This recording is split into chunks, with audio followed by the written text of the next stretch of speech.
Good morning. How is everybody doing today?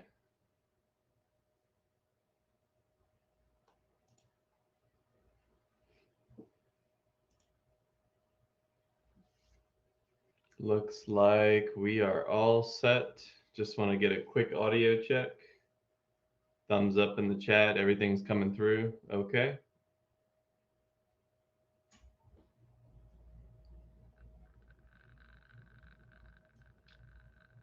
All right. We're looking good.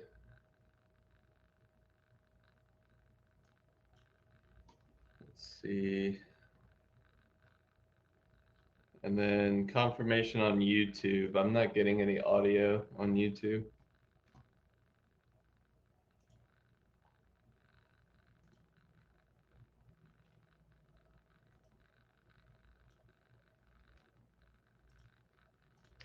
Go ahead and just run a few tests here. It sounds like YouTube's okay. Okay. For some reason I'm not getting any audio, but if y'all are good, then I'm good. All right. Well, let's go ahead and get right into it. My name is Jared. This is Engineering the Markets. It's July 30th, 2021.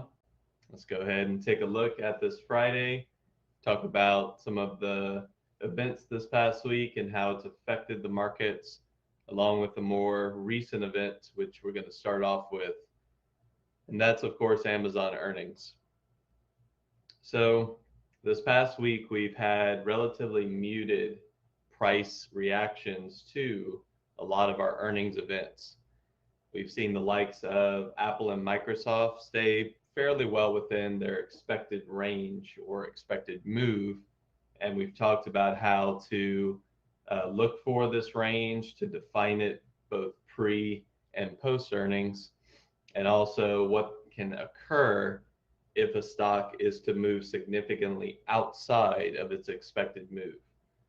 Um, what I like is always kind of putting this to an analogy, and one that I found pretty useful yesterday in the chat room was a comparison that was done by one of our moderators, Thor.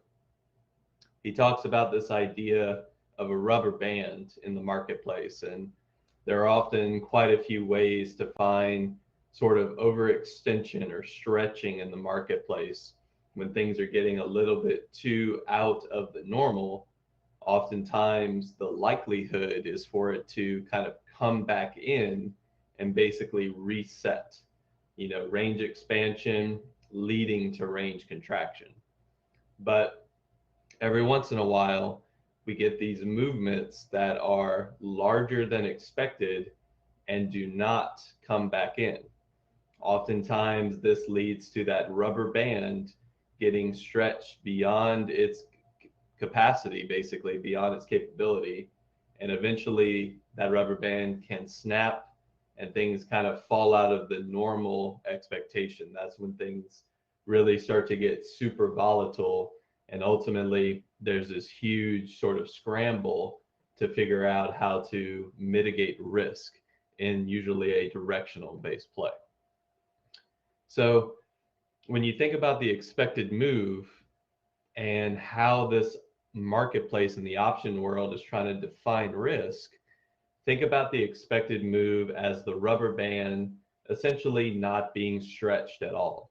You have a circular object trying to define a range, and without any tension, most of the time it's going to remain in this state. This is a stable, balanced state of the marketplace. And oftentimes with trading ranges, this can also be the case. Markets like to define highs and lows, and then essentially most price action will fit in these sort of ranges or channels, depending on if it's still appreciating or being marked up, or if it is trading sideways. And with expected move, the idea is simply that the rubber band can stretch. It has the ability to stretch. So think about moving outside of the expected move, especially just one range width outside the expected move as the rubber band stretching. It has the ability to do this. It's what it's built for. And oftentimes, market participants know about this propensity for leaving the expected move, especially in the event of a binary catalyst. That stretching allows for the marketplace to essentially have some room to breathe if something is to be unexpected. And usually the case is that you don't remain expanded for too long. You often want to come back to a balanced state. And that's simply the idea of range compression and expansion in the market. Balance leads to eventual imbalance, excess leads to value. Everything has sort of a cyclical nature in the marketplace. Whether or not you're taking advantage of it is up to you. Now, what can occur and what's so important about Amazon earnings this past afternoon is we are seeing once again a more unlikely event. Whenever that rubber band becomes stretched to the point of as far as it can go, if it tries to stretch any further, not only will it start to degrade, but also it can eventually snap. If you pull it basically 2 times or 3 times what it's used to, what it's built for, that rubber band can snap. And in the marketplace, things can happen that are quite unexpected. Usually this is where things that are selling off continue to sell off, even though they've sold off 2, 3, 4 times what's expected. And that's because of this sort of risk factor. The marketplace has to adjust its risk and eventually, balance itself out, albeit in a different area of the marketplace. Now, this metaphor, very simple in nature, it kind of builds the stage for what I'm about to discuss, which is the earnings reaction of Amazon. Now, as you can see, Amazon reported earnings yesterday afternoon, and while the earnings themselves were relatively good, we actually saw some growth inside of the earnings announcement. The main issue with some of the information that we received was things like year-over-year comparisons of growth. When you think about Amazon and you think about how the world was last year, obviously these numbers are skewed in one direction. Amazon was quite a benefactor of things like lockdowns, things like the fact that a lot of people were doing online shopping, and that reflected well in its fundamental growth and revenue appreciation over the past year. But now we're seeing outlook change. We're seeing the marketplace recognize and also attribute the price to some changes in its fundamental growth structure. And in the short term, the marketplace did not manage the expected move very well for Amazon. So what does that mean? What does that look like? Well, let's go back to our Analyze tab and let's look back and see what Amazon was expected to move before earnings. We're going to do the same thing we did yesterday. We're just going to think back to the day prior to earnings, and we're going to look at what the option chain was saying risk looked like. If we see here, bring up my Epic pin.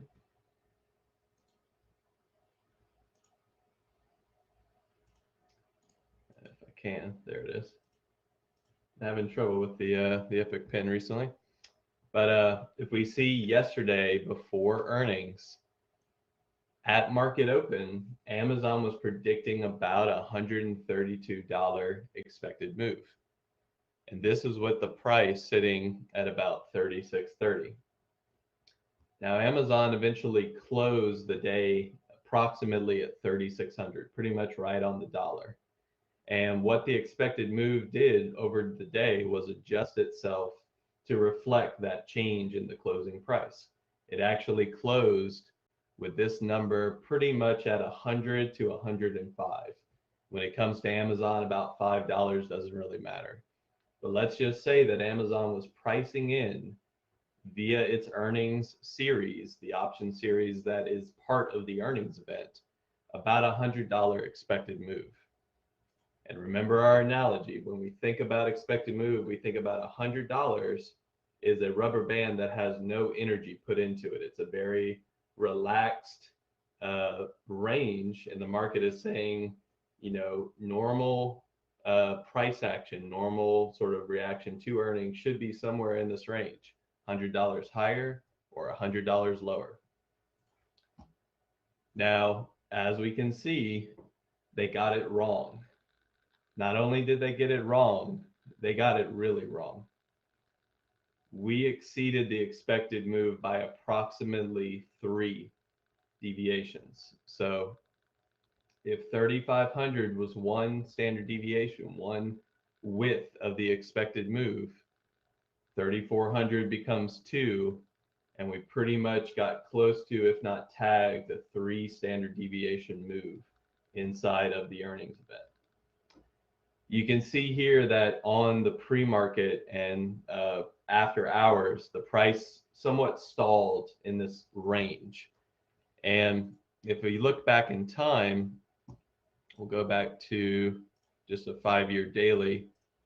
We can see that Amazon actually does respect this level fairly well. This is, in the case of previous price history, this high that was made back all the way in late July, sort of when the market was starting to get a bit momentum toppy or buying climax toppy inside of the NASDAQ. So Amazon has been one of those stocks that really hasn't done much over time. It's been trading relatively flat. We've had some big moves, just like other marketplaces. The ranges in these moves are massive. And if you're a trader taking advantage of these significant lows, or even stepping in short, even in a bullish market, taking advantage of where resistance actually is in this marketplace, you have been rewarded quite handsomely, especially from a trading perspective. But during the run-up of earnings and the expectation that Amazon was going to beat, we saw that, unfortunately, the lack of risk mitigation in the option market, along with the fact that earnings were not up to par, essentially, marketplace may be saying that earnings is showing the price being priced to sort of relative perfection. We have come all the way back down into our trading range. And essentially, if you had bought Amazon at one of the worst times back in July, essentially just saying, I'm buying into these extended moves, not only did you not see any sort of real appreciation, assuming you didn't profit take on the big upside moves, but now we are back in this range, and we are essentially collapsing back into a technical structure that we need to see if it's going to resolve positively, or if we're going to see, once again, something like this, where we've come into this area and started to pull back down to where true trading demand lies. So ultimately, we have a poor reaction in this area. We're going to be looking at sort of a intermediary trend line inside of the larger trading range that Amazon has been in for a period of or approximately a year at this time. Now, what is so important about this for today is, unlike all of the other stocks we've been looking at, the big market cap leaders, the ones that have had great earnings, and all they've done is basically sit within their expected move. We saw the volatility of the earnings event that often showcases the range of the expected move, usually because it's testing the risk at the top level and at the bottom level. Not always, but oftentimes it does. These ranges are relevant because as long as we stay somewhere in between, we're in that very relaxed rubber band state. Nothing really is unexpected here. Same thing with Apple. We saw some nice volatility the day after earnings, but as far as breaking up or down, nothing really has changed. But let me show you a stock that did something a little different. This is AMD. AMD was sort of an unexpected breakout of the expected move, and it actually occurred after earnings. So we didn't see a large gap up or gap down. We actually stayed sort of mid-range, and then the breakout occurred. The move, the exposure of the expected move, and the fact that it was wrong started to really show itself. And just because the stock went up does not mean that the opposite could not occur. Obviously, if things were different and if the option market got it wrong to the downside, think about the sort of downside move that AMD could have had in the fact that it expanded this far to the upside. Obviously, good earnings were rewarded. There's quite a bit of positivity and growth forecasted for AMD. The marketplace rewarded that. But now we have the different scenario. We have Amazon. It has already shown the breakdown. The question remains, once again, we are in that really extended stretch state. The risk is relatively high in this marketplace because of how far we've gone outside of the expected move. If this thing snaps, if we start to break down even further, expect there to be a ton of volatility in things like the NASDAQ. The NASDAQ is quite often dictated by these large market cap names. And unlike AMD, which doesn't have the same market cap as Amazon, if Amazon does start to continuously break down, then the Qs are going to take a big hit from it. It is just how this marketplace works. And oftentimes what will occur is, in order to mitigate some of that specific risk inside of Amazon, you will see other stocks also taking some of that downside with them, even though they aren't necessarily correlated to the sector that Amazon is in, or even related to the business model of the company. It's just how the marketplace mitigates risk. It often will sell things like NASDAQ futures or things that are containing the basket of NASDAQ stocks, assuming that Amazon continues to break down further. Obviously, the idea behind this expansion is that expansion leads to additional balance in the market. You want to see the market calm down after a period of high volatility. That is what is common. But usually, and especially in this marketplace with things like AMD, we get these moments in time where the unexpected leads to additional unexpected events. That expansion not only continues, but it gets to the point of breaking the ranges that we are defining here. So something to keep in mind, something to watch today. If you've never traded Amazon before on an intraday basis, it's not necessarily saying that it's going to be the one that you want to day trade or even swing trade, but keep it on watch. Keep the NASDAQ on watch today, because if things really want to start breaking down, Amazon is likely the one that's going to lead the way, just because of that event that had just occurred. Okay, so Amazon, large risk factor today in the marketplace. We're going to watch that very carefully as we watch our other index ETFs. Some nuance to what we've been watching. We're still seeing the dollar continue to roll over. That has put a bit of a bid back into some of our commodity-based asset classes. We also have Bitcoin and other cryptocurrencies sort of still in play, not necessarily as explosive as they were off of some of the low points that we saw, but there is some activity in other cryptos besides Bitcoin. Ethereum has some interesting price action as of late. We're also seeing some new projects in the form of things like Sol and Polkadot have some additional price action that is somewhat uncorrelated or different from the correlated event of Bitcoin bouncing off of 30,000.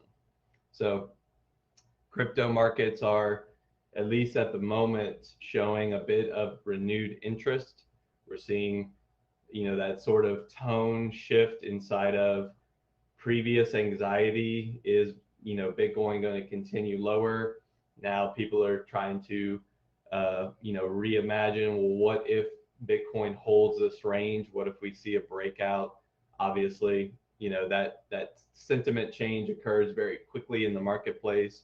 People like to see confirmation before they get the sentiment change, and that's just how the markets work. That's how human psychology works.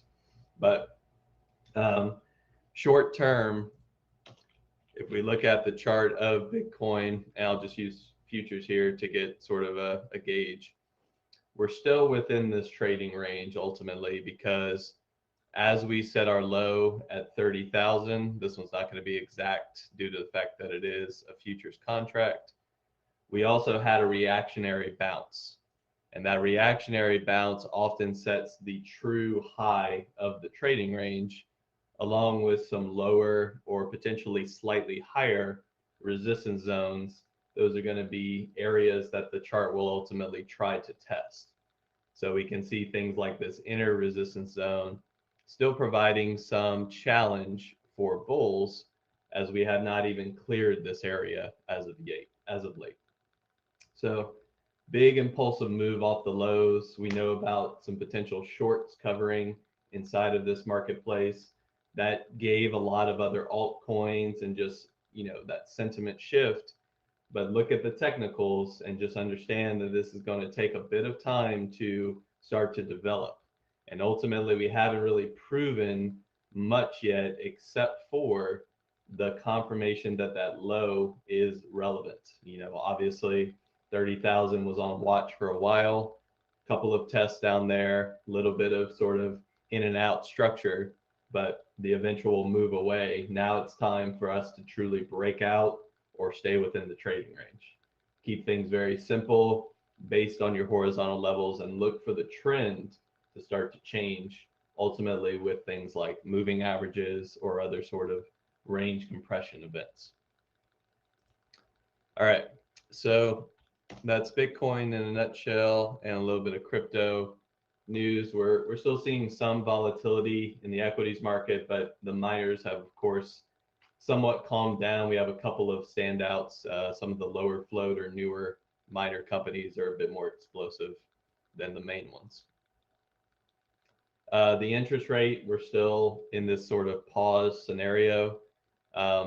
Obviously, lower ranges, therefore more benefit to tech companies and growth-based sort of thesis plays in the market. But short term, we have volatility, we have catalyst in the form of earnings. And now that we are past this week, a lot of our big market cap names have reported. So the sentiment moving forward and potentially the trend continuation or breakdown of the trend based on what maybe occurs today with Amazon, that's going to set the tone for a little while, because we don't really have a lot of new information or new, I would say, appreciation in terms of these names. Ultimately, the earnings events being over, if they're not going up, they're not necessarily going down in the case of Apple and Microsoft. We may see a bit more range-bound trading moving forward, a little bit more consolidative as opposed to trending or even breaking down. It doesn't necessarily have to go down after going up. But with the interest rates in their position, we're still watching to see is anything going to change in this marketplace. So far, nothing really of note. We just have some sort of clear areas and levels to kind of consider if we see a big reaction. But the dollar continues to be a bit more volatile. We have gold and silver starting to pick back up. The metals market, we talked about that a bit yesterday. We'll see how long this continues. Dollar still is in a bit of an elevated position, and really we're just seeing the breakdown of that sort of rising trend that was occurring. Another big improvement in the marketplace, one of the reasons why it's kind of been nice to see things evolve over time, is this sort of equal weighted approach, seeing that the market breadth is starting to become a bit better overall. We define this range and we're using the RSP ETF to show, historical breadth as opposed to intraday or even just past couple of sessions worth of breadth. Advancing versus declining stocks in the marketplace. It looks as if this has started to recover. So we're seeing a bit more health in other sectors besides technology. There's a period of time when the technology sector was kind of the only thing that was going up, and that sort of warning sign was showing in the marketplace, led to a little bit of a correction, but ultimately that has picked up in the RSP as well. And then, of course, the NASDAQ has been the outperformer, more trending in nature. But as with anything, this can change very quickly. And this is why we bring up Amazon today. Crude and natural gas, different positions, different risk factors. Crude has had a very nice recovery bounce off of some of the OPEC discussions and the uncertainty of supply changes in the marketplace. We had our technical breakdown. We're seeing a nice sort of V bottom with the overall markets as well. Crude tends to be highly correlated to the SPY, so always be watching that and seeing if you can take advantage of energy or crude-based trades in relation to other correlated moves in the marketplace. If the SPY is moving higher after a major correction, oftentimes crude will do the same. It's not always 100%, but it's very highly correlated. And then our natural gas has been sort of trending for a while. We have this larger context of a monthly breakout. So we'll just kind of keep that on watch for now as it continues. And finally, let's see. There was one last thing to watch. In regards to energy, we did have two major conglomerate energy companies come out with earnings this morning. That's going to be the likes of ExxonMobil and CVX. Very similar companies, very similar trading activity. The reason they can be so relevant is if we look at something like the XLE, we notice that the weightings of Exxon and CVX represent about 43%, 44% of this entire ETF, with the next highest one not even a fifth of that, or roughly a fifth of that particular weighting. So when you're looking at XLE, you're trying to get sense of sentiment or just correlated strength, relative strength and weakness in the market. XLE is a great ETF for energy, but it is highly skewed in the same way that the XLK is highly skewed to Microsoft and Apple. It just has that sort of market cap leader skewing in the form of a couple of companies. We can also look at XOP, to kind of get a more balanced approach, but the components of the XOP are going to be different. So we just have to keep that in mind. We're trying to get a sense of relative strength and weakness using the ETF and just kind of understanding, are we seeing a lot of strength across the board, a lot of weakness across the board, or is it a bit sort of mid-range? All right, y'all. So that's pretty much it for today. We still have some volatility in our earnings names. It's likely that because it is Friday, a lot of that option activity will start to settle looking to maybe roll or close positions in time. We also have another earnings event that's going to show up on the Gappers, the PINS earnings event.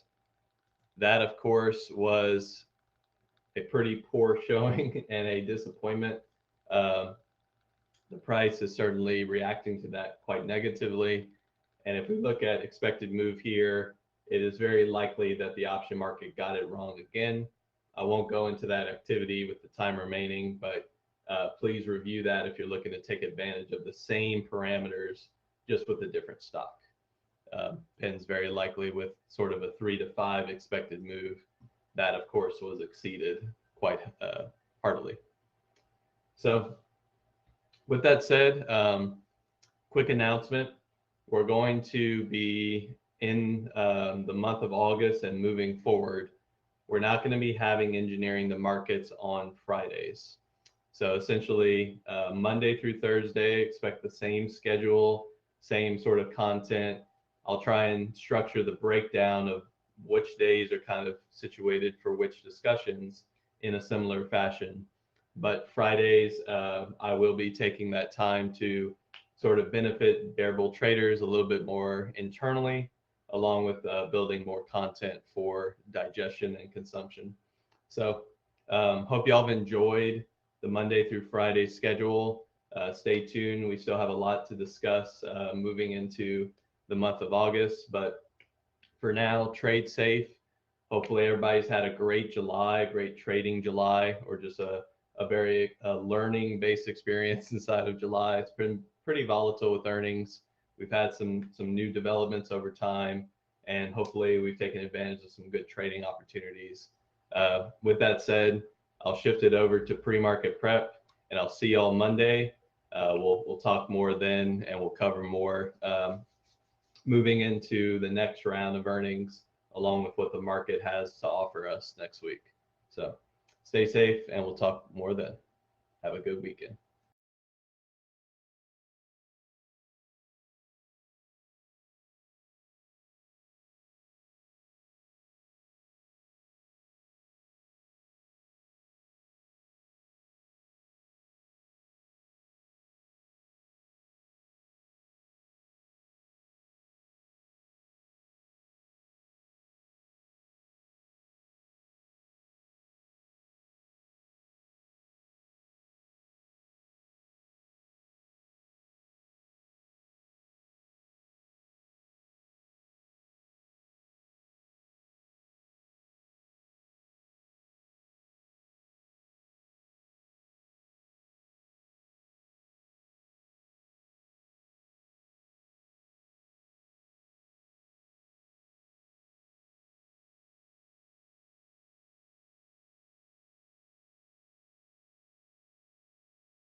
Good morning, everyone. Welcome to the pre-market prep. I hope everyone's having an amazing morning. Hope you had a great day yesterday. Good morning, Norm. How are you doing today? Good morning, brother. I'm doing well. How are you? Doing good, Back. man. Doing good. Sorry I missed yesterday. I was under the weather. I was actually I think I had sinus issues. I'd been out a lot the day before, and I thought I was getting sick, but luckily I'm still feeling all right. So Good, man. Glad you're doing well. Good to have you back. As we get ready to end this week, so everyone, happy Friday, and let's get right to it. Looking at our watch list from yesterday, we'll start with LC, which kind of was a little bit disappointing. I mean, this thing looked good. It ended the day well as far as at the daily, but once you look here into our 5 minute, digging into how it traded, it was just completely untradeable. I mean, the wicks, everything, the action was nothing good about it. It did eventually end up doing this nice uptrend, look at the bigger picture. But again, look at the way that it did it. It's just, it was really untradeable. Every candle overlapping the previous one as it made newer, higher lows, right? But that's not what we want to see on a trade. So that was unfortunate. Later in the day, it did get better. Look at this beautiful trading here. It did drop down here. It lost some volume, but again, just very disappointing on that one. TLRY was continues to trade very clean, guys. Had a great day the day before, had a great day yesterday. Not as far as movement, meaning towards up or down. It was red the entire day. But for us, it was a good trading stock. Look at this beautiful drop we got here. That was a nice continuation there. Beautiful opening range breakup on the 1 minute if you're trading that strategy. The 5 minute, a little too extended, but even if you did trust the momentum towards the downside, you still got a nice continuation here, even after such a big move. I don't usually take it once it's so extended like that. The pullbacks could be very aggressive, and sometimes it just might be too overextended. But it does continue here nicely, does rebound right to the VWAP, and then it just drips down the rest of the day, just holding on to the 9 moving average, going below the VWAP one more time. So TRY, very, very good yesterday. PayPal here. PayPal was rough again, and that's okay. Usually this stock does not trade very well. Yesterday their numbers look a lot better than usual, but again, if you look at their action here, it's just really all over the place, very choppy. Facebook, same situation there. It's just nothing going on. It's just a lot of chop. Baba, I don't recall Baba. I didn't watch the price action on Baba, so looking at it now after the fact, it looks okay. You got a nice little drop here. Nice 5 minute opening range breakdown. That is your 5 minute range there. It does lose that, so that's nice. Beautiful continuation, and then bounces back, very similar to Tilray yesterday. And then the rest of the day was just untradeable, right? So you had about 2 hours, hour and a half to trade this, and then the entire day did absolutely nothing. Here's NKLA, another one that again, we're watching this one, had a good pre-market action, the negative catalyst that was driving them down that morning, but it just didn't do anything at the market open. So nothing going on there. So want to speak about AMD. Of course, I moved this up. I had this on deck. This thing was just incredible yesterday as it smashes through 100 and hits all the way up to 10. Did it hit 106? I know 105.70 for sure. This thing was just on fire, and we saw our good buddy Peter. 1 second, guys. Chuck P, you should be able to see my screen, guys. Just want to confirm in chat that you're able to see my screen. I can see it just fine, brother. All right, perfect, man. Just refresh. Sometimes even the refreshing might not work right away. You might have to just close out the entire browser and come back in, and that would do it. So here it is, AMD, guys. Just incredible, amazing strength yesterday. Today already 543,000. We'll be definitely watching this one as it hangs out above $100 here. Let's see what are the next steps for AMD this morning and today. So that was yesterday. Let's get a look at what's coming up for the day today. Yeah, man. So we just had some numbers drop on inflation. They came in better than expected. Somebody asked recently, when you're looking through news, what's the most important number metric you look for? It always changes. It always depends on what's going on in the underlying economy and markets. And my answer right now isn't anything having to do with inflation. So we got that number. SPY's popping up a little bit on a little bit of volume. So that's good.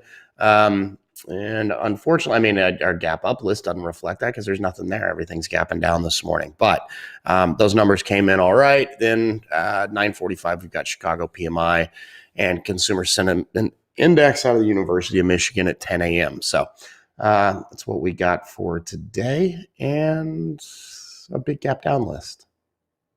Yeah, we sure do, guys. Check out this list today. Nothing in the green, everything sitting here in the red. So we'll go through this and see what we can pull off from this. So starting here with let's remove this control. A couple of we have one major underlying current here, and that is China once again. Heard the U.S. regulatory bodies are not going to allow Chinese IPOs to come in, at least currently, until they figure out what the hell is going on with all these regulations in China. I think Didi was the one that broke the camel's back, where they let that IPO, and then the next day or the day after, Chinese regulation came in and has taken that stock down a third of its value since its IPO just within a few days.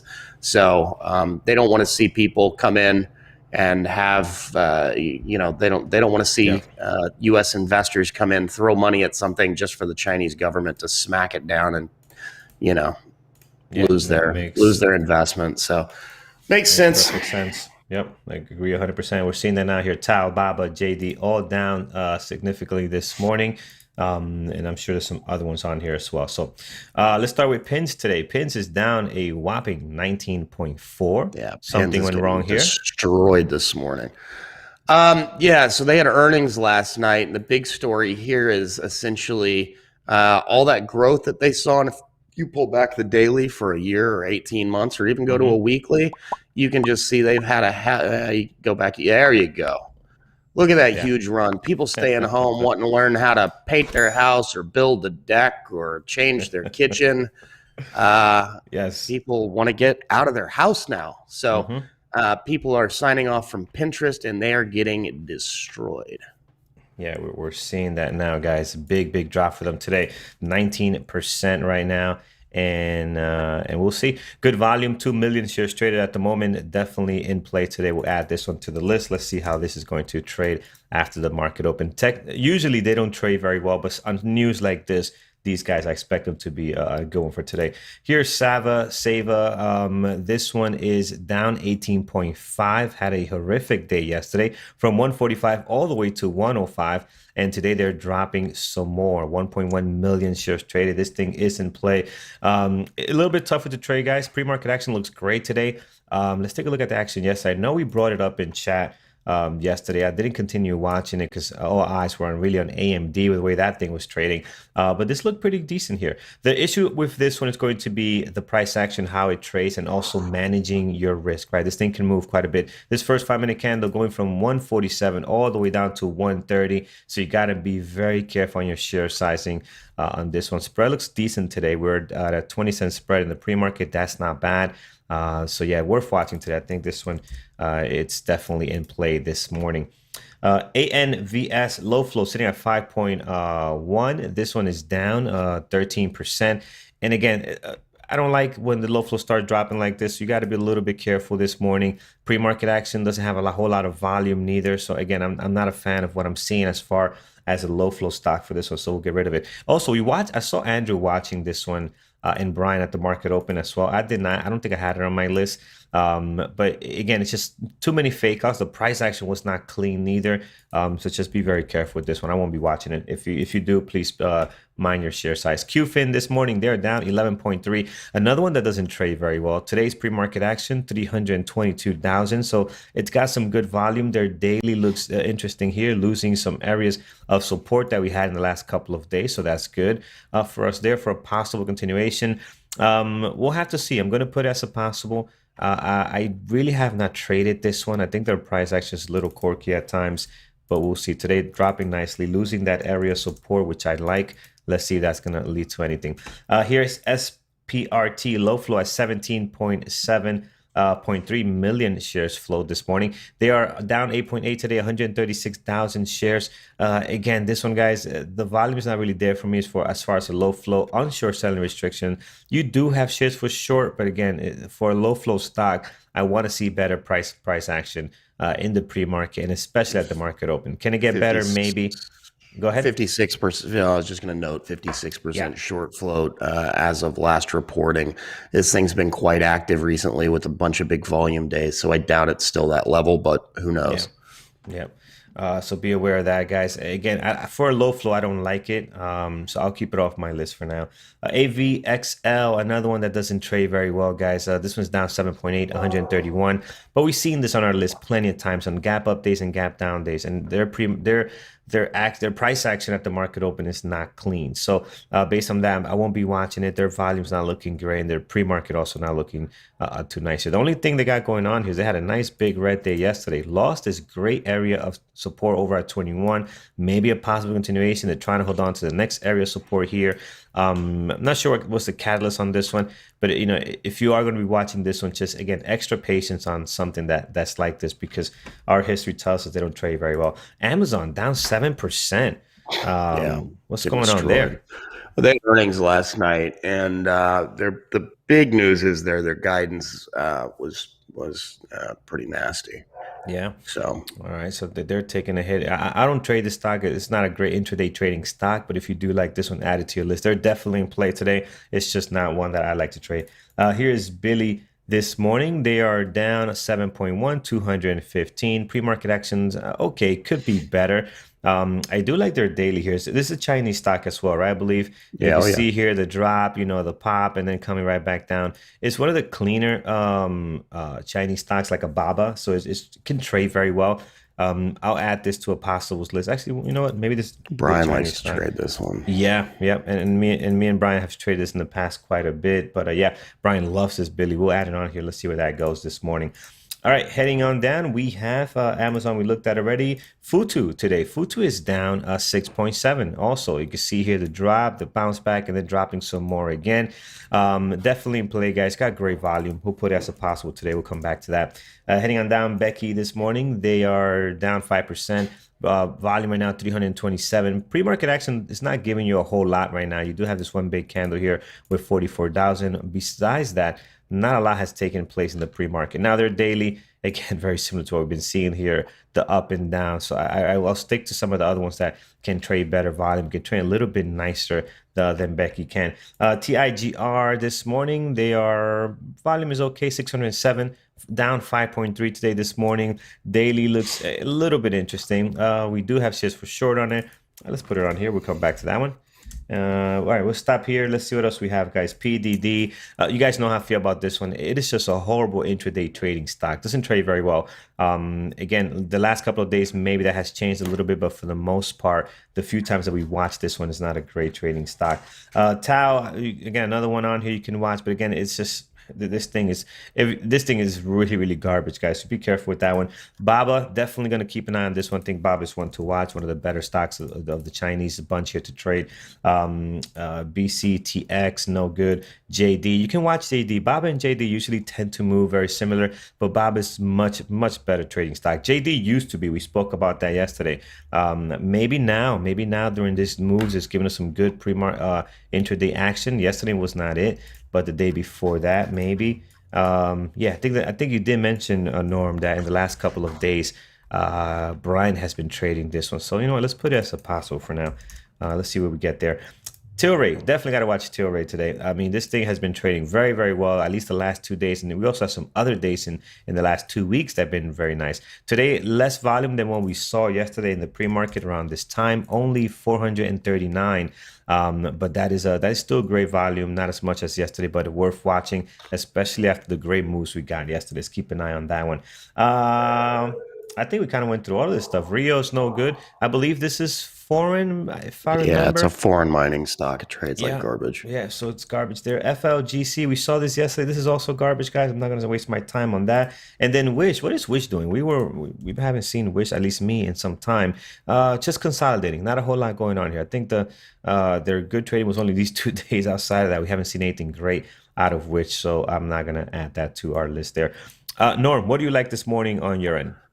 I don't know particularly that I'm in love with anything, but we had earnings come out of XOM and CVX, so those are in play to the upside a little bit. We'll see how that goes. AMD already discussed, I believe. Mm-hmm. Well, you did yesterday recap, but AMD.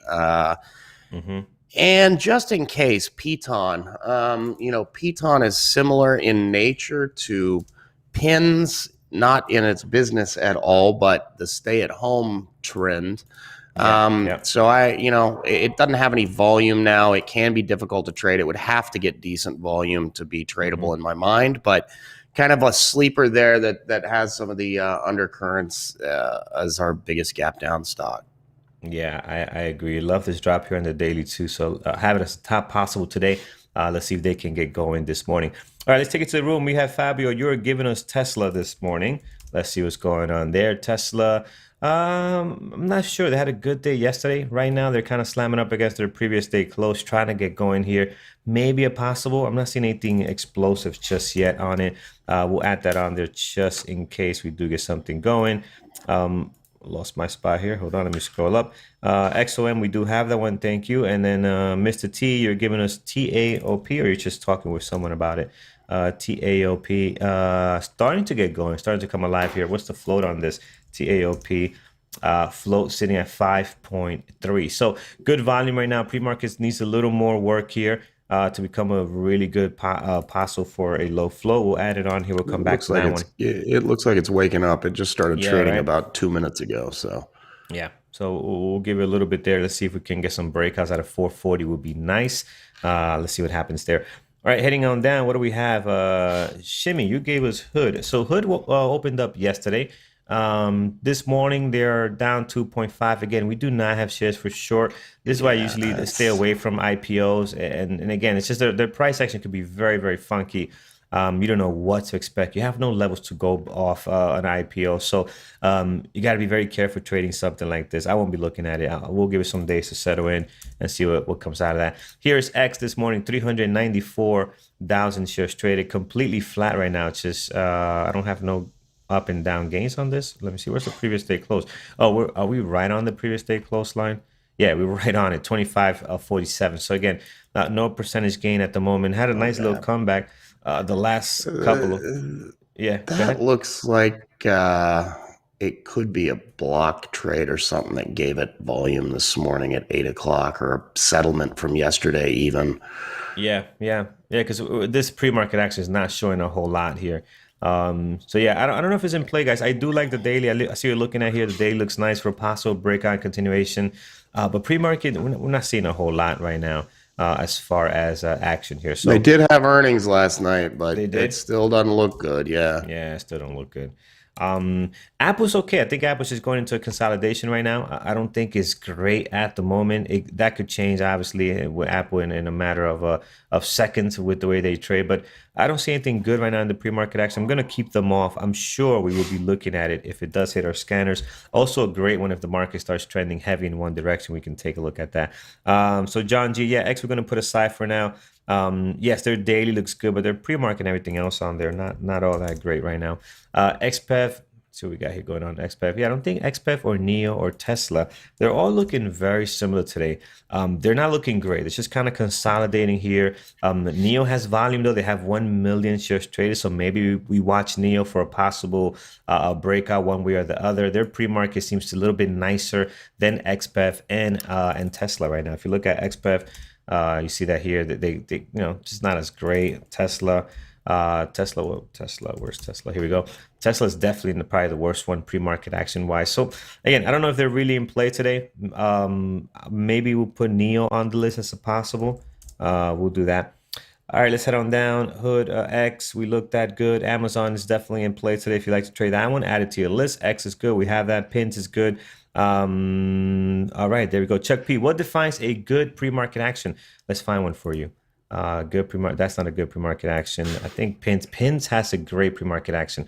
And here's the thing too. It also depends on the type of stock, right? That's very important. For example, Baba's pre-market action is not going to be the same as an AMD or a NIO good pre-market action. I know that sounds crazy, but it is what it is, right? We know Baba doesn't get great volume. So this right here, this is a great pre-market action. For an AMD, this might not be a great pre-market action, right? Because AMD trades a little more heavier.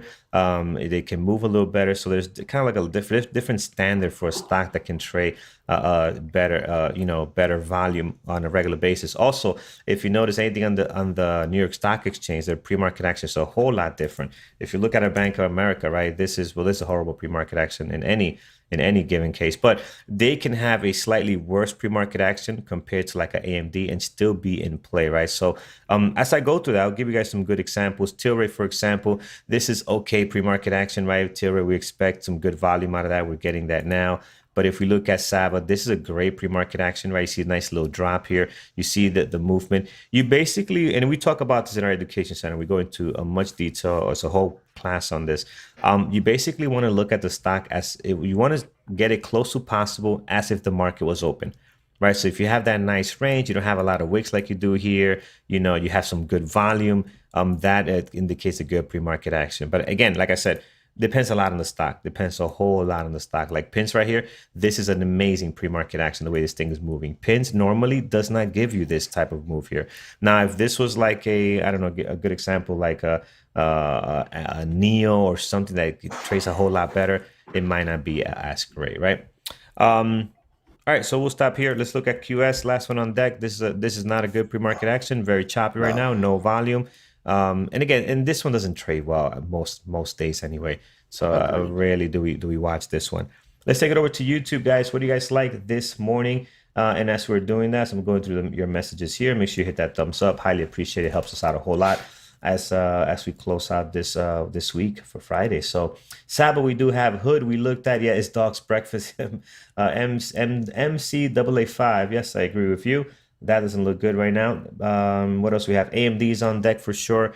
Jessica, AMD is just incredible what it did yesterday. So we'll see what it does today. Decent volume right now. Pre-market action is not great. See, this is not a great pre-market action for AMD. I expect better out of them, but I expect them to be moving with some volume today after breaking all-time highs yesterday in a nice fashion there.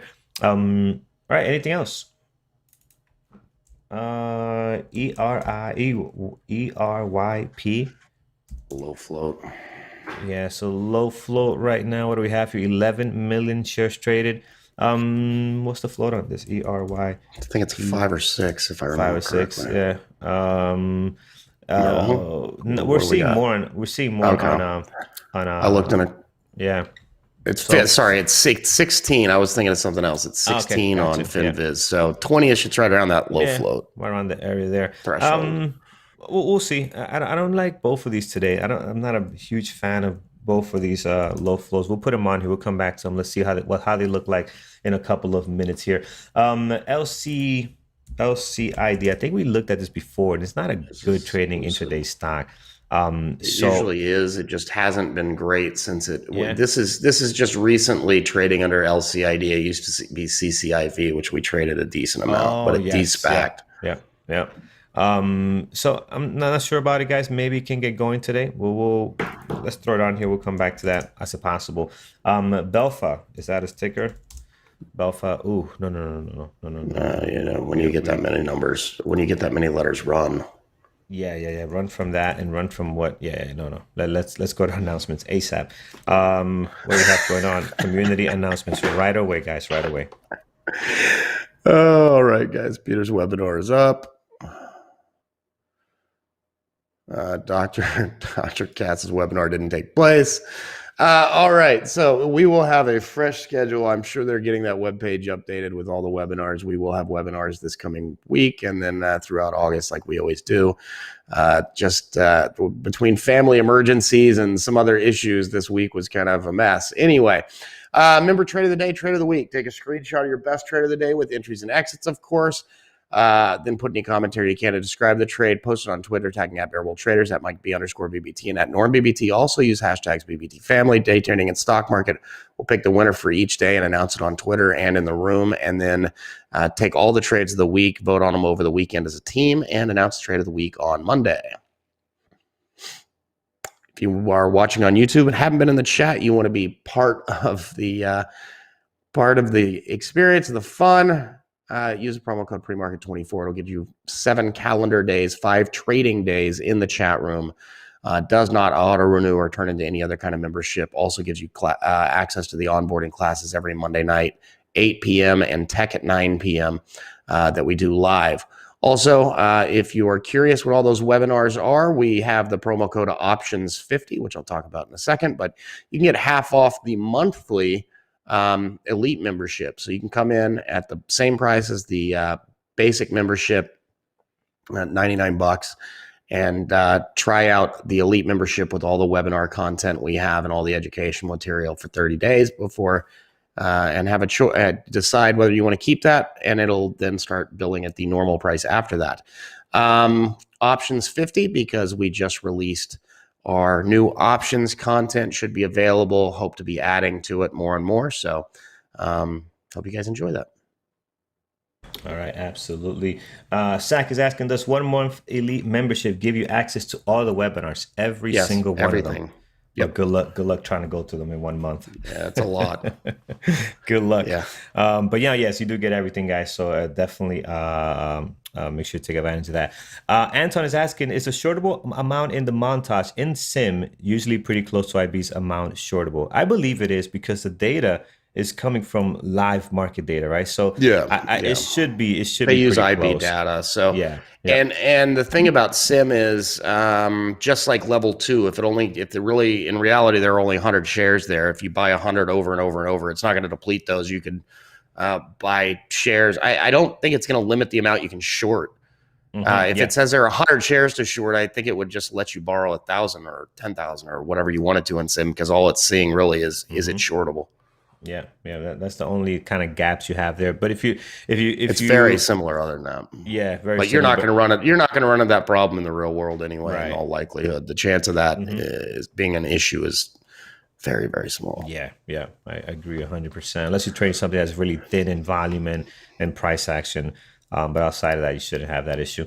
All right, guys, let's get to it. So right now, let's look at our main list. We have pins in here, definitely in play. Probably the one that's the best one this morning, guys. Great pre-market action, has a great gap down and amazing volume, and has a catalyst. I mean, this thing has a trifecta here going on for them, so it's pretty good there. Here's Sava. Sava's also nice. I'm only concerned here with managing our risk. Spread about 24 cents or so there, about 40 cents or 39 cents or so, 33. We'll have to see how this goes.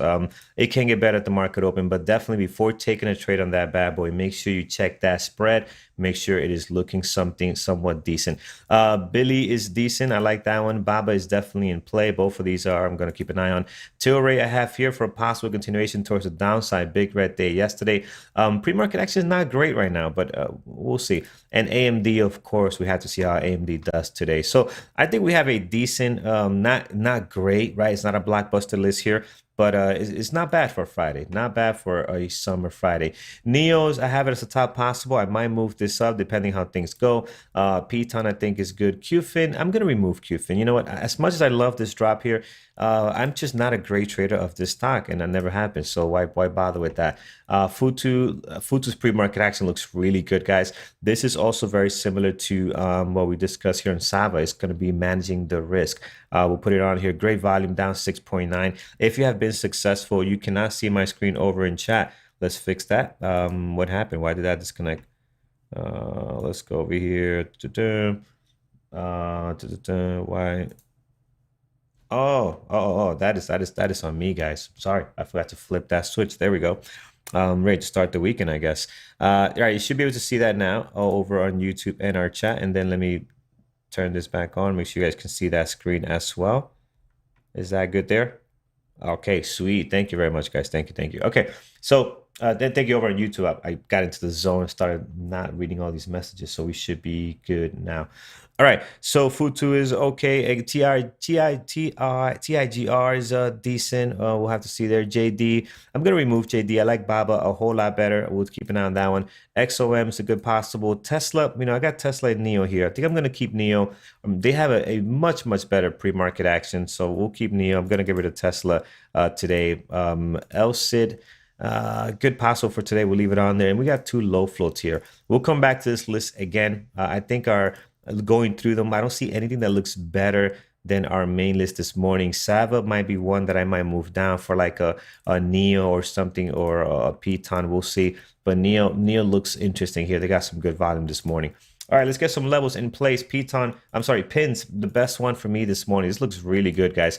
We are looking at a 56.65 as low of the pre-market, and we are looking higher of the pre-market. We're looking at 59.13. Nathan, thank you for the super chat, man. Thank you for the $5 bomb there. Appreciate it very much. As you guys know, all donations are being matched dollar to dollar by Andrew for a charity that we're going to pick each and every month. So going forward, we'll pick a charity for that month that we're going to be donating to. So every donation you make, Andrew will match that up dollar to dollar every month. So thank you for that chat, man. Super chat, really appreciate it as we support some of these well-known charities and give back to the world a little bit, right?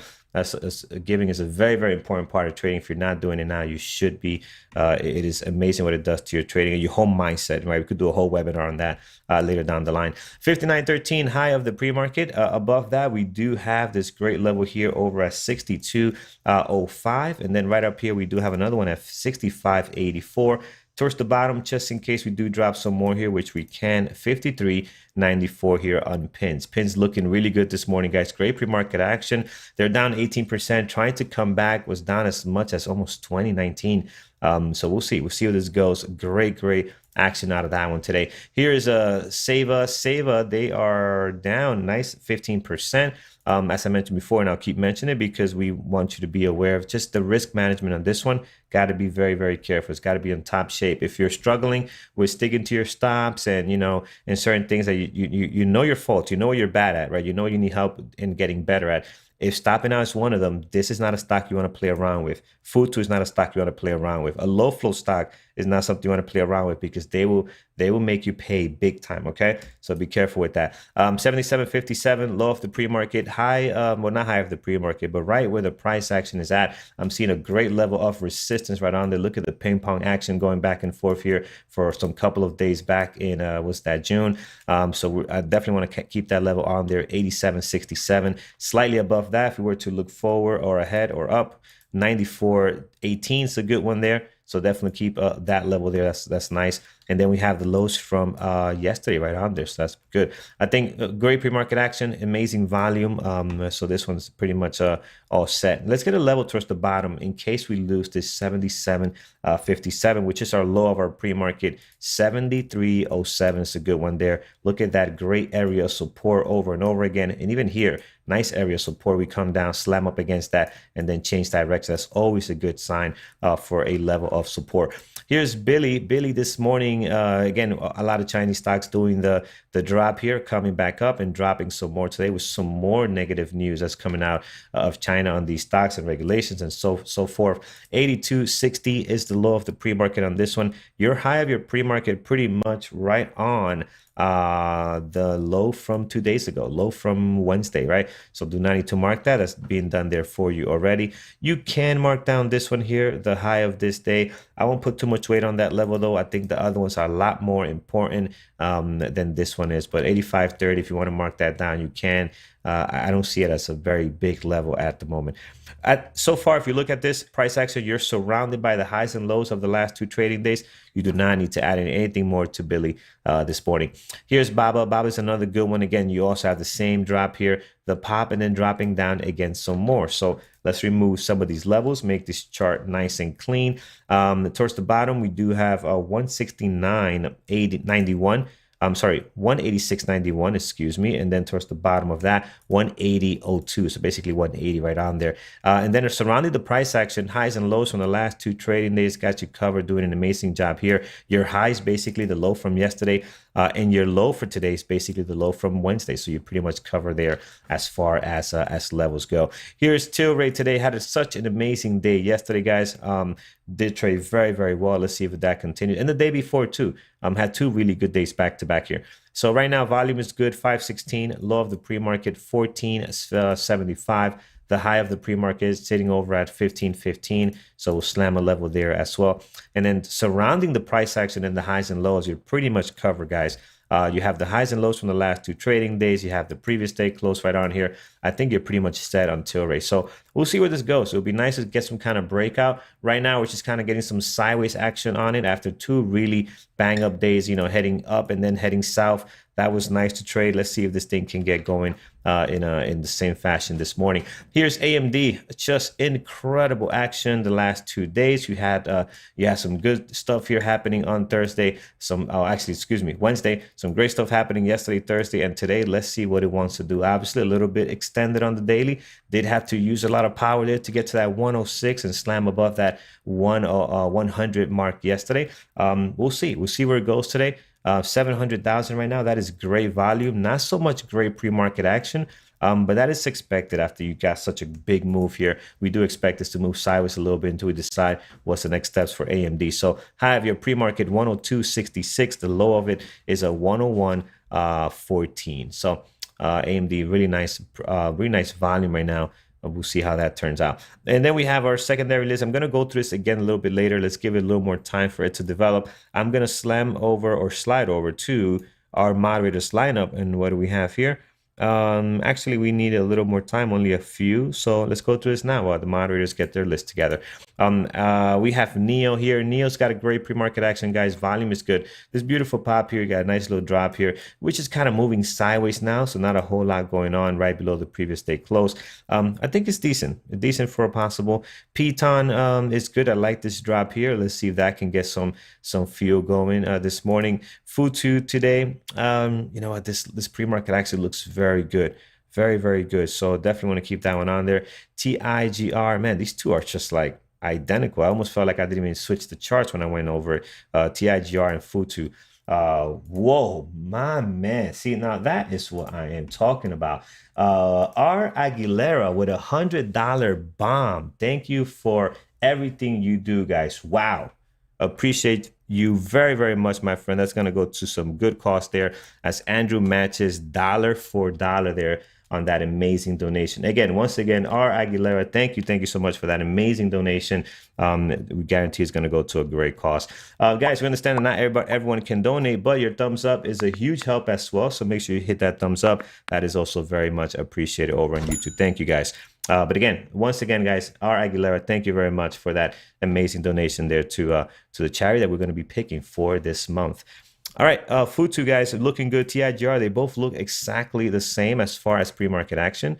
I'm going to remove TIGR just to make this list a little more fine-tuned this morning. We'll keep Futu. I haven't traded Futu yet, but today it looks tempting. XOM, guys, getting a little drop here going below the previous day close line. This is getting some movement, so that is nice.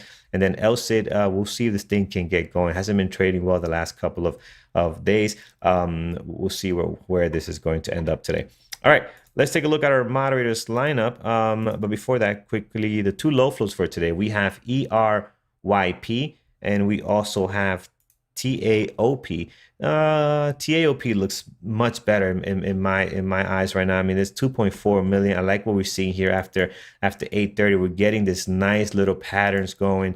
I like that one better. This one, you know, you did get a pop here, kind of moving sideways. That can change.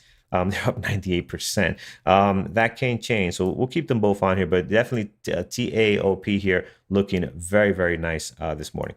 All right, let's get our moderators lineup in place here. Let's going to just bring this over. Yeah, allow that. That's good. Resize this. And here we go. Okay, perfect. See what we got going on here. So moderators lineup for this Friday. We have Thor with AMD, LI, Neo, and pins. Dima is looking at AMD, Lee, pins, and Apple. Peter's got some IPOs coming out today. You can see those already on there. We have a SPAC as well listed there. Eamon is looking at ACB, BYND, Space, secondary list, CGC, GameStop, OCGN, Ride. Fridays are slow, especially with the kinds of stocks I'm watching. Don't force a trade if it doesn't look great. Wow, that could be a saying. That could be a shirt. Don't force a trade if it doesn't look great. Eamon coming in with the wordsmith this morning here. Peter, AMD, and the secondary list will be AMD, and AMD. So good luck to him on AMD. But no, all jokes aside, he's looking at AMD, pins, Neo, secondary list, Apple, TMUS, and X this morning. Mike is looking at AMD and Apple. Did we look at Apple today? I see a lot of you guys putting Apple on here. Did we look at Apple? Let me move this over. So that is our moderators lineup for today. Let's take a look at Apple, right? What's going on there with Apple? It's just moving sideways right now. But again, Apple, that can change in seconds, right? They have 910,000 shares traded. I'm going to add it on here because I don't want to miss out if something happens. If everybody else watching except me. So we'll add Apple at least as a possible this morning. All right, guys, we're looking good today. Again, the list pins looks amazing. Hopefully it doesn't do too much before we can get our hands on it. Sava looks good right there as well. Billy, not a whole lot going on with Billy. You know what? Billy might be more of a possible, I think, guys. I think I'm going to move Billy down to a possible. I think that's where it belongs. We already have Baba here, which is a good Chinese stock to trade. And as you know, the madness going on there now with these stocks is, you know, just the constant swing up and down. Neo might be a nice one to add, I think. 1, 2, 3, 4, 5, and our sixth one for me is going to be Neo. I think Neo's a good one to bring up. They got great volume, picked up quite a bit here. 1.1 million shares traded. They are down 1.7. Yeah, I think I like this one. Let's see where it goes. Let's see where that goes. All right, guys, I think we're all set. Brian and Andrew are up next as they trade live for us this morning. So do not leave as we do that transition. They're going to be coming on shortly. Again, guys, it is Friday. So as usual, you guys know, you just be patient today. You can't come back tomorrow to make it up. The market will be closed for the next 2 days. So just be patient with yourself. You want to go into your weekend, hanging out with your family, in your barbecue, whatever you're doing, reading books, going to the beach, doing a walk with your dog, whatever you do. You want to go in there knowing that, man, you traded your rules today. You were disciplined. You have nothing hanging over your head that's going to bang you up for the next 2 days, right? So just keep that in mind. It's Fridays. I know you should do that every day, but Friday is more important to do that on Friday when you cannot come back and redeem yourself for the coming days. Good morning, Mr. Brian. How you doing today? Hey, good morning, Carlos. I'm doing well. How are you doing? I'm doing very good, my friend. Good morning, everybody. Yeah, I'm still a little bit undecided about what I'm going to look at here. But yeah, definitely Billy looks interesting. Just if you want to play the Chinese internets overall, K-Web could be interesting as well. Pins and Sava, obviously. Sava had a big sell-off yesterday. Big move yesterday. Yep. Huh. Yeah. AMD, I should say. Interesting as well. Yeah, so I think I'll do my watch list here. I think I will watch Sava.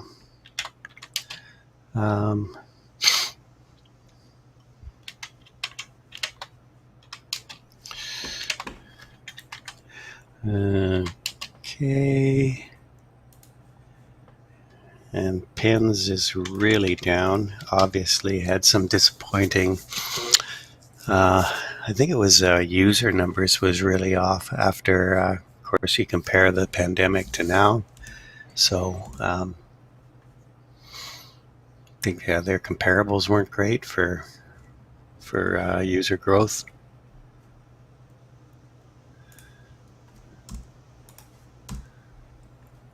Seeing what else might be interesting here.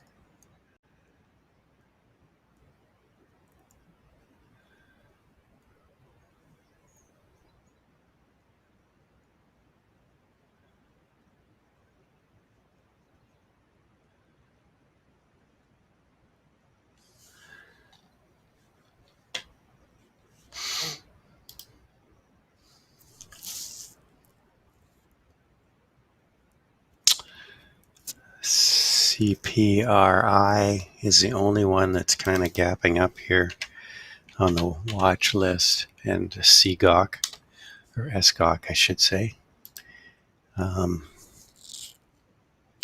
Capri Holdings, I think that's Michael Kors and some other brands.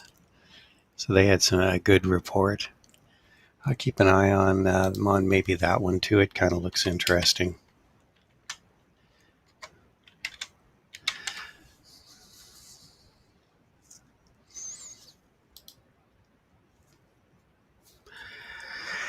Yeah, FUTU. Okay, let's take a look at that one.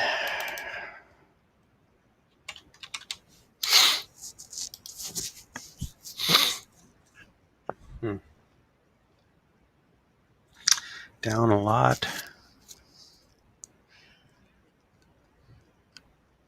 It's down at support. It kind of looks like it might be putting a double bottom here. X has just gone green on the day. X might be interesting. Some of these infrastructure plays might be interesting.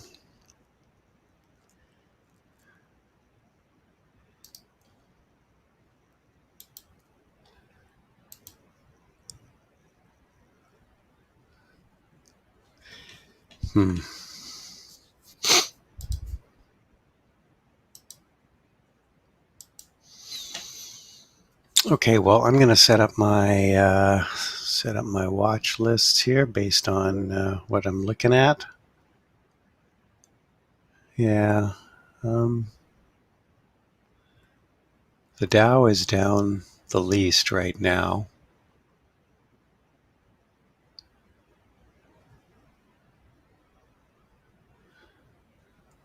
The Qs are down the most. Dollar's kind of flat. What's interest rates doing this morning? Interest rates are dropping a bit.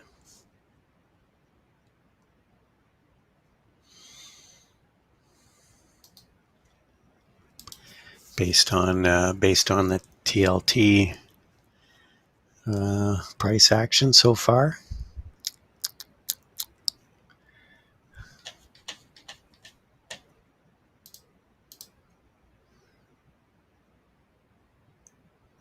SPY is just kind of chopping.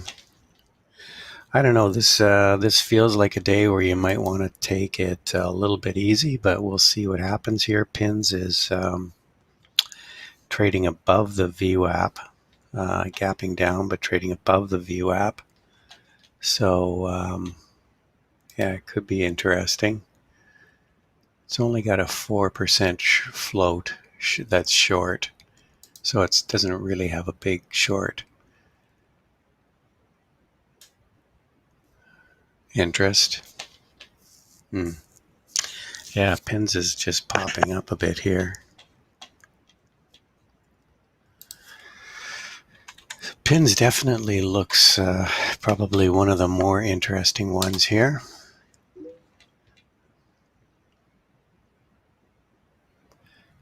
Yeah, I looked at that. I looked at some of the low floats. They didn't look that interesting to me.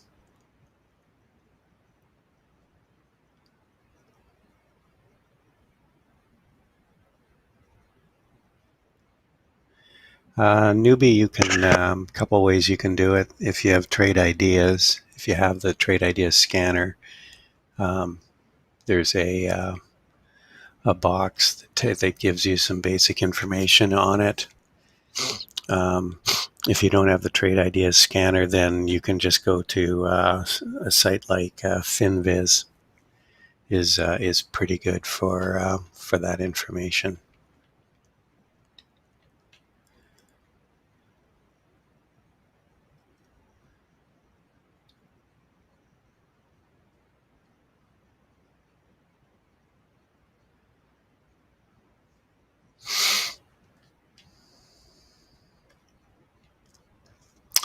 Uber's popping up a bit here.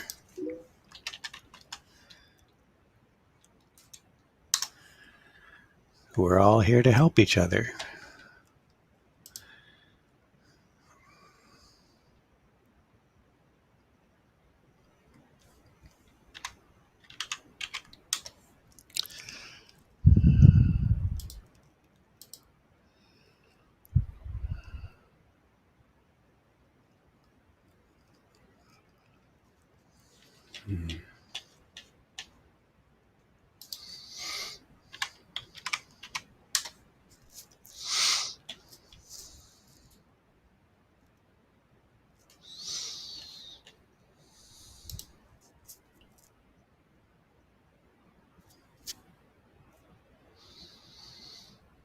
Earnings. Yeah, it was basically just earnings on Pins. But I think it was more to do with active users or something like that, because obviously coming off the pandemic, there were a lot of people. The same sort of deal like with Amazon. Coming off the pandemic, they had great revenue growth, earnings beat, but but instead of making, what was it, 25% growth, they only got 23, which is incredible, but just fell short of everybody's expectations. Yeah, Pins is still going here. Pins is looking the most interesting still. What have I got here?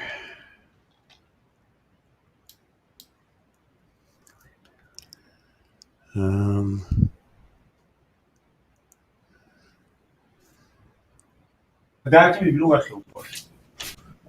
Good morning. hey, good morning. Good morning. CPRI, kind of that's looking interesting. Tilray's popping up. A lot of the stocks are just sort of popping a little bit here. Good morning, YouTube. I hope every one of you are doing well. Pinterest is down 18%. You gotta be kidding me. Yeah. But it's recovering somehow. Yeah, it is recovering. It's trading above the VWAP. Yeah, that could be. Pinterest. Good morning, guys. Good morning. Good morning. We appreciate a like and subscribe to our channel, guys. All of your 650 people over there, and the chat room.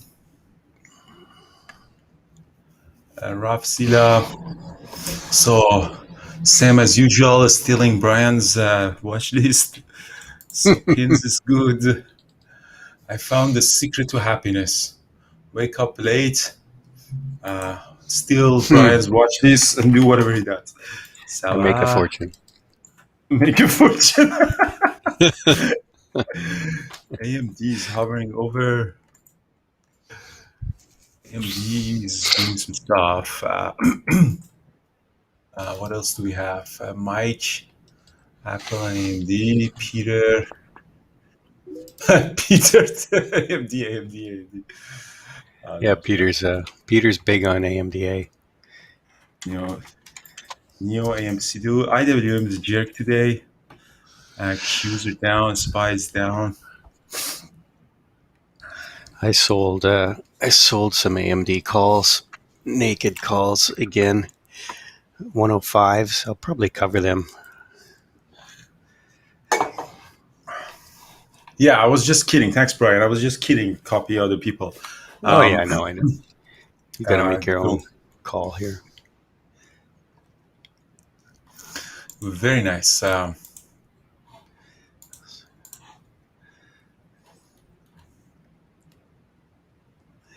I should be. I sold those calls for 135, and they went out at 50 cents because AMD sold off. So I'm going to get out of them. I don't want it to go back up to 105, although I doubt it will today. I'm going to throw TAOP up here too. Just what is ERYP just is for a also laugh. interesting. ERYP. What's the float on ERYP? Eritech Pharma. TAOP is 5.3 million and ERYP is 24 million. So TAOP is a low float. Yeah. So. Well, thank you. Yeah, for sure. Well, I just want to say something, guys. We started the charity thing, and our Akulura, which I think is Jason's girlfriend, she donated $100. I'll match the $100 for the charity. So you can actually support us, guys, for the charity. I mean, Norm and Carlos are gonna mention that. So whatever that you pay, I'll match it. Just don't pay too much. No, I'm just kidding. No, whatever that you pay, I'll match it. You'll see if you can for the charity of choice. I think Tiffany has some charity in mind, and I'll think that. Or What is Jason. Do we know what is the charity? No, we don't know exactly what the charity want to donate. That's something that we have to decide. I think Carlos and Norman deciding. I know Tiffany lost a friend on some sort of cancer, and she's really passionate about one cause. And maybe we do that. I'll leave it up to Norman, other people already. Okay.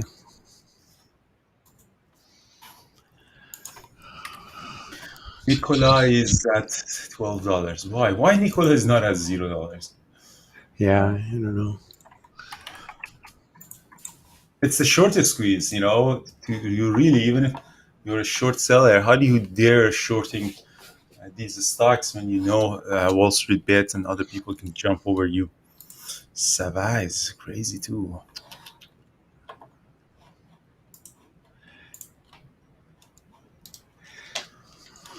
All right, my watch list would be ERYP, TAOP, lower float, lower price, tricky. Pins, although gap down, seem recovering above VWAP, potential opening range break up. What else do we have? AMD, watch for more volatility, watch for more activity, although no setup yet. And 1 minute. I'm not really keen about anything else, to be honest with you. Uber's warming up here.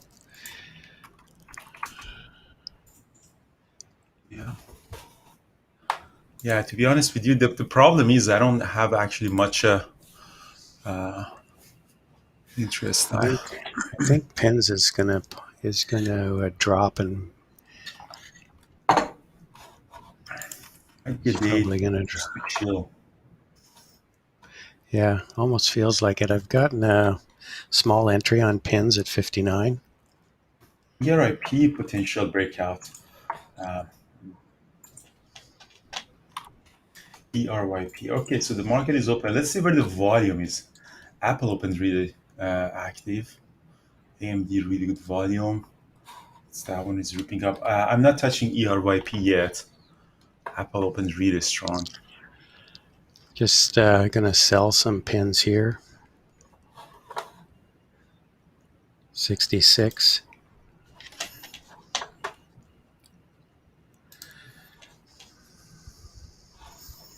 No volume yet on pins. No, I had a. Well, there you go. Got there you go. Oh, there you go. Yeah. Here we go. Here we go. That's Nice. Just selling some more here. Oh, got a better fill than I hoped. Nice. ERYP Yeah, also popped up. Yeah, I just stuck a limit order in there at 59, just waiting to get filled on a bit of a pullback at the open. Here we go. Just sold some more. I'm not sure how much this is going to go. Yeah, holding and see. I look at potential pins for long and ERYP long, but I'm not really sure. I like the price action.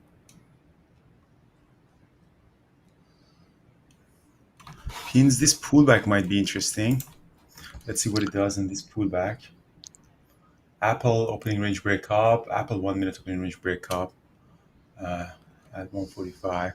I'm taking a long on pins. Damn it. Let's see. No. You don't drop. Yeah, it's a stock that is down 6%. So I'm getting a long at 620 and see what it does. Struggling a little bit here. Yeah, definitely. I'm getting out of it. Got to stop that one.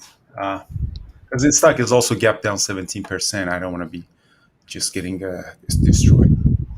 TAOP is popping up. Some volume. Apple is pulling back. Yeah, I got a loss on it. Fuck. Yeah. Yeah, I'm all out of pins right now. Space is running out. I just don't know what it's going to do. Apple. Nah. AMD is a mess. Let's take a look at space, huh? Oh, pins. Okay, so you are going to go. Maybe. Oh yeah, it might go up. I mean, the stock is down 17%, so there's a weakness in it. That's why it's had a lot of selling. Yeah, definitely. Sava's popping here. Getting a long on pins. See if this time can go.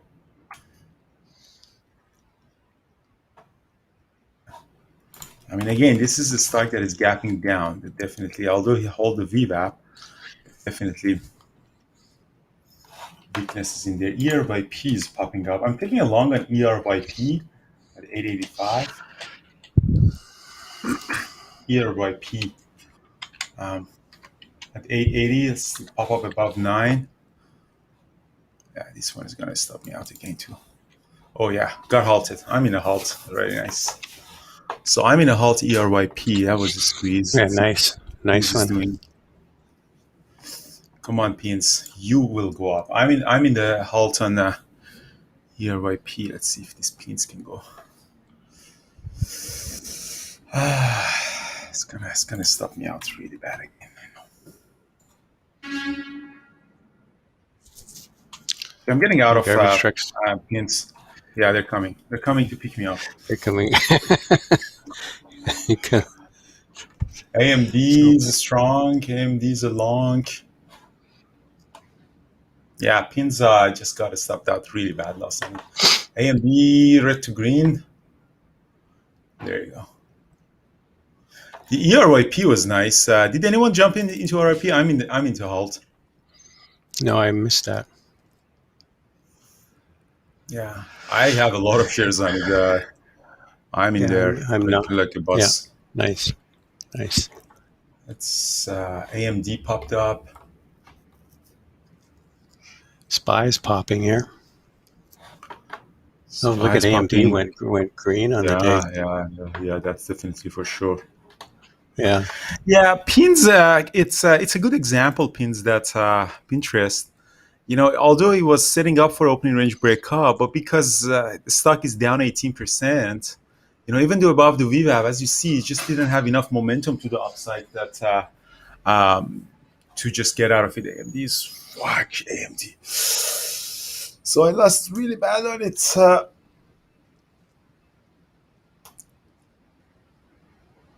TAOP is popping up too. I'm gonna make all the loss back on this ERYP.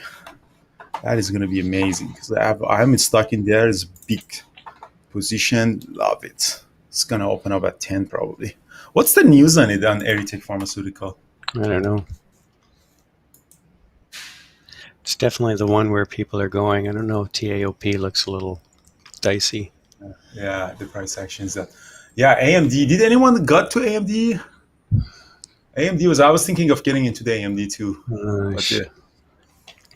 I missed it. I'm glad I got out of my got out of my calls. My 105 PG. calls at 20 cents. PG is running up too. Procter & Gamble, they had earnings, I think.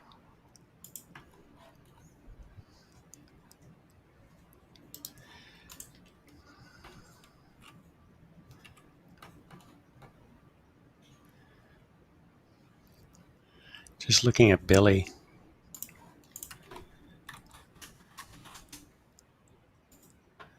AMD 104. Very nice. IWM ripped higher. That's really nice. That's what I want to talk. That's what we're talking about. Yeah, that's nice. Nice. People who traded AMD, way to go. IWM's ripping. Yeah. IWM's actually gone green on the day. Nice. So we have people in.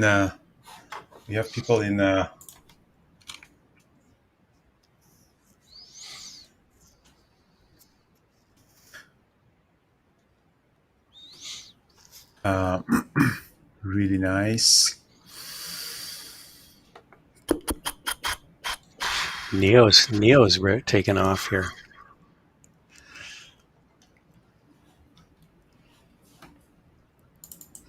XPEV. I'm taking a long on pins again. I'm taking a long on pins again at 59.50. Pins. That's now that we are a little bit. So pins. Let's see if this time goes to the 59.80. Let's see go above 60. Pinterest, PINS. Let's go. I'm back long on it at 59.60 for this squeeze. I remember this used to be even a GRQ price action in the past.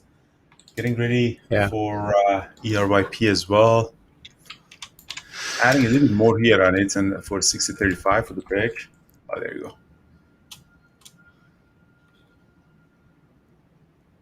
See if you can hold. What time is ERYP coming out of the halt? It went in at pretty close to 9:34. So in theory, 9:39, 9:38.50 should be coming in maybe a couple Anytime seconds soon. here. Yeah. So looking at it, I'm Here we gonna go. sell. Damn it. Big drop there, eh? Yeah, I'm gonna sell. Fuck. Big drop. Yeah, I'm surprised that. Yeah, I'm surprised too. It looks like it might get halted on the way down. Yeah, I here. got halted again. I still have some. I got out some, but I still have some. Yeah, that's I got surprising. all the way down. So everyone was there Jeez. in there. Yeah, that was surprising. It dropped like that. Usually, the first halt, you're pretty safe. Yeah, I was thinking I was gonna probably open higher. Lost on it. So I'm negative on it. Just got long See what some pins K-Web. See if we can get through 51 here. So pins, I'm still holding. See if you can go to 61. It looks like it's trying. Price action is horrible on it.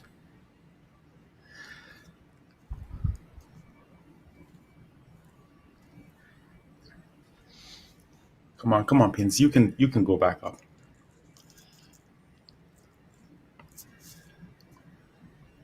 JD's gone green on the day. K-Web, I'm still long here. AMD at 105. Why am I not in AMD? Yeah, I know. We should both be trading AMD. See, Peter was right. Peter is like AMD. Hopefully he hasn't been shorting it. Okay, so pins is really trading like a garbage. Yeah, that's why I'm not touching it again. I got that one nice pop on it. So yeah, I'm getting out of it too. Garbage trucks are coming.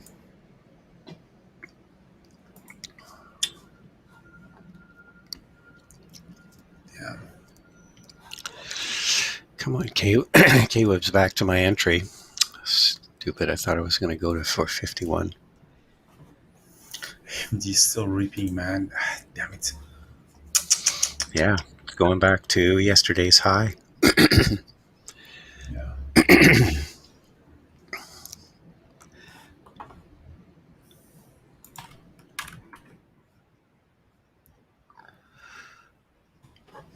IWM, very strong. What happened with IWM? I'm definitely glad I got out of AMD, those AMD calls. I should have flipped my position.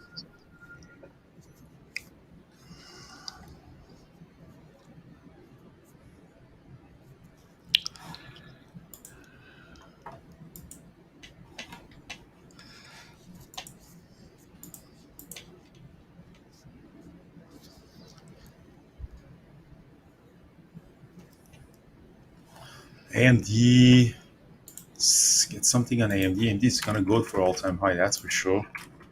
Let's do a pullback buy on it. Pins is garbage. Really garbage.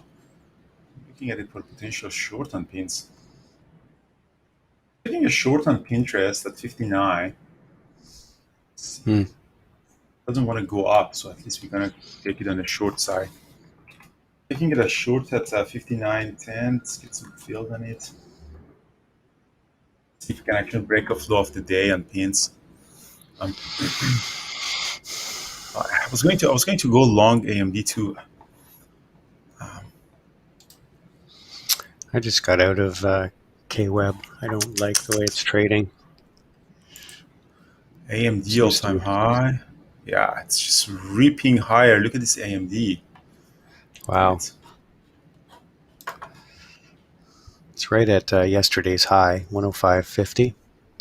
Yeah, that's essentially all-time. It's actually not all-time high. It's going back to, I think, Are you I kidding thought me, it was Pins? all-time high.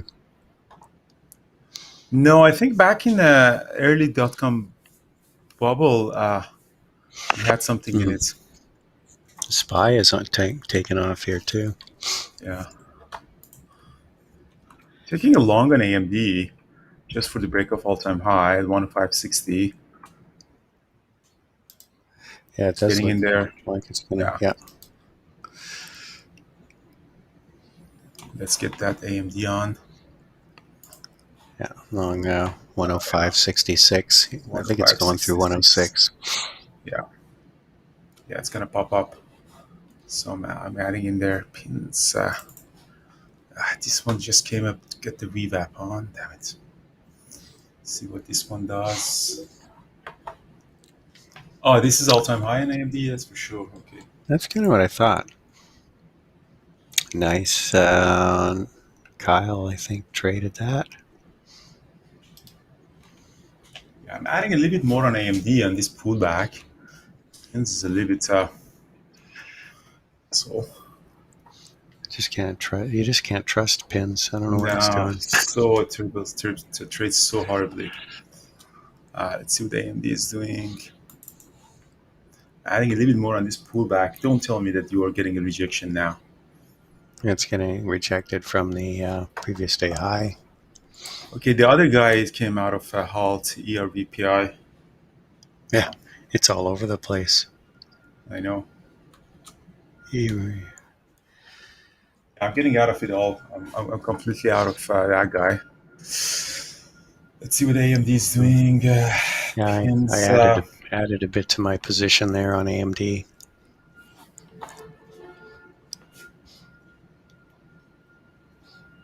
I'm all out on ERYP. Better stop trading. Let's see what AMD is doing. Pins. I'm still short pins, and it doesn't look great. So let's see what it does at the VWAP. But I'll just get out of it. I'm out of AMD kind of flat. I just don't. After that ad, I just don't. It might go up, but I'm just worried about this level here.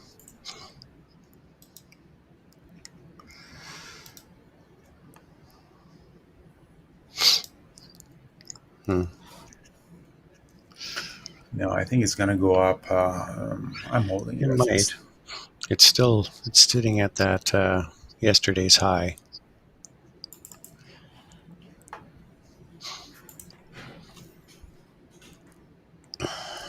Might go now.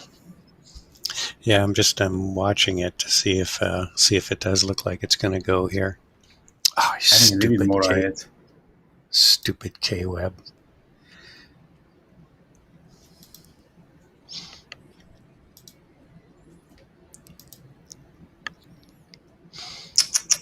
ERYP was really bad.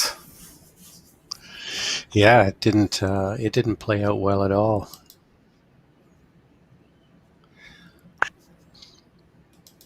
Okay, so now AMD is going. That's the worst entry that you can have. I have it. The worst entry that you can have on AMD, I already have it. It's the FOMO trade. Yeah, I don't. Yeah, I think it's probably going to go here, but big resistance right at this level. Yeah, that was really a FOMO trade on my part. That wasn't terrible. Definitely was a FOMO trade. Yeah, should have waited for that pullback to 105-ish to get an entry. Oh, gee, okay. Capri.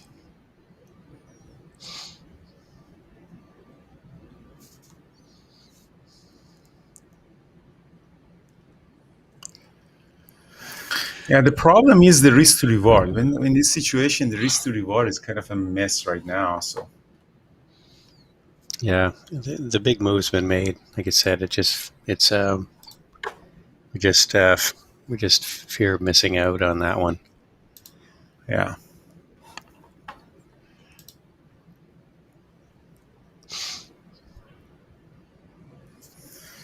All right, so pins is gonna stop me out too on the shorts as well. That's not AMD. 60. Yeah. AMD's roll. I think AMD's kind of rejected that level, but I wouldn't go too heavily short on it either. I got to stop that on pins on a short. Let's see what the AMD is doing. I was thinking of adding a little bit more on it here. In this moving average. I'm long some X, just because it looks like it's still going here.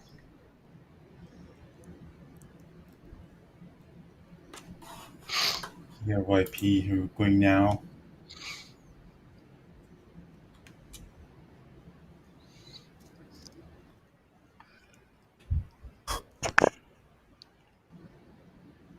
SPY is continuing to move up here. Here, YP is going to go up. I don't know. I don't trust that stock. I mean, it's too. That was, I know. Especially after it failed the at the halt. Yeah, the halt was really horrible. That was unusual. That was very, very unusual. Let's see what AMD is doing in this level. I doubt it's not going to go. I'm adding a little bit more on AMC at 105. Try to bring my average near to 105.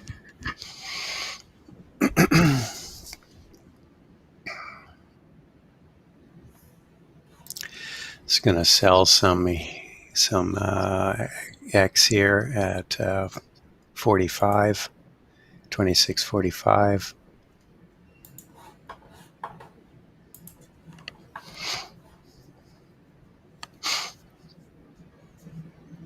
See if there is a big ask at 26.50 here on X. On X.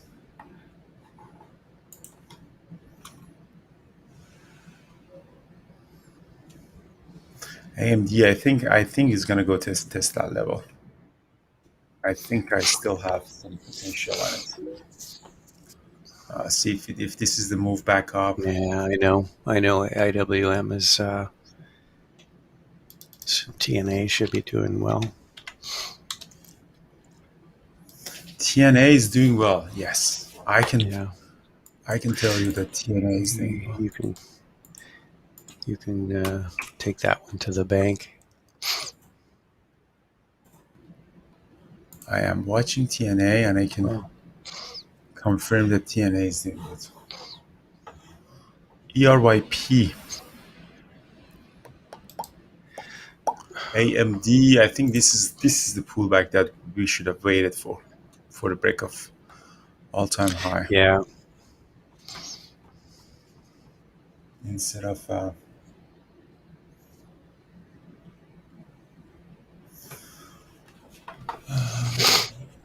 I would have been a good entry now at 104.85.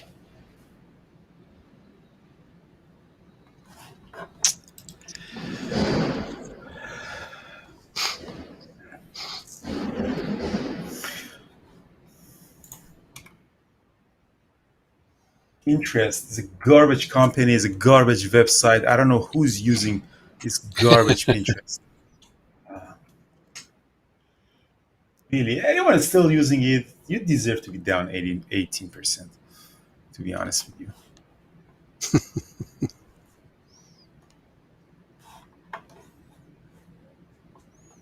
I hope Facebook and Instagram copy everything that you want to do, like they do all the time, and just took you out of this.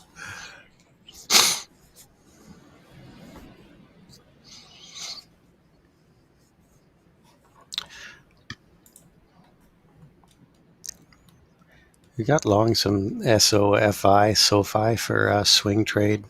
We'll see how it closes out the day, but was one that was on my list, just holding 15.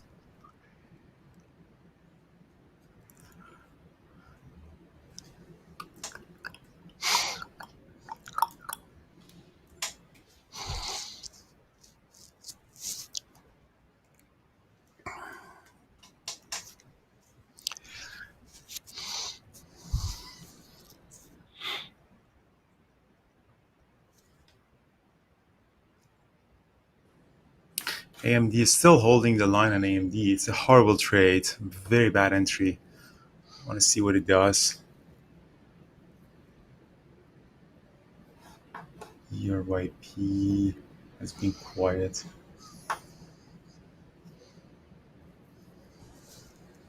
IWM 0.5%.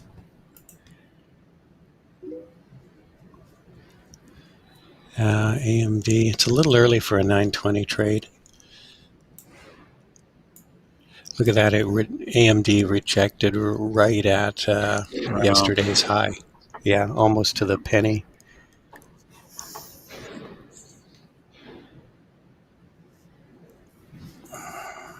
Yeah, and it doesn't show any sign of strength, man. Just see, that's another excellent example that do not Don't chase. do not chase the stock. That was just the perfect example of chasing. Yeah, kind of chase it. I kind of got stuck on it.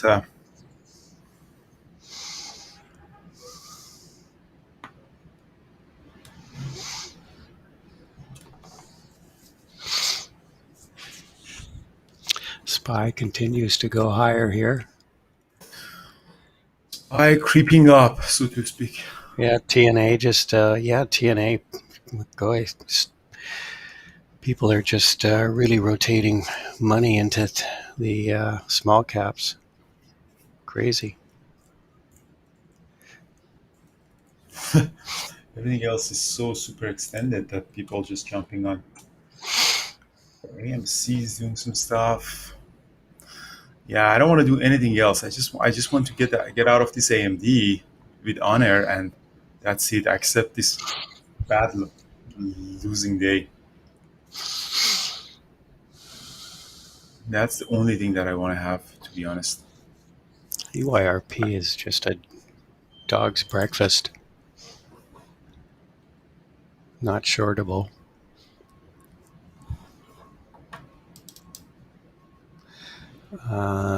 There was another one, RLYB, that really popped up here. Fun. It's halted right now. It's RLYB.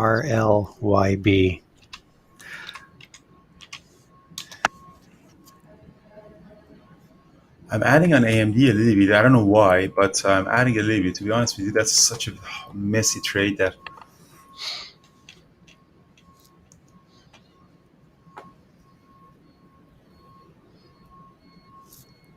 Yeah, I added more. Let's see if you can get that. Qs are running up. TNA is good. Yeah.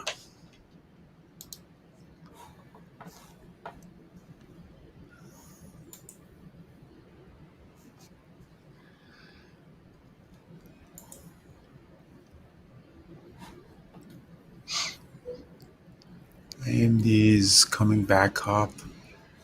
AMC broke out.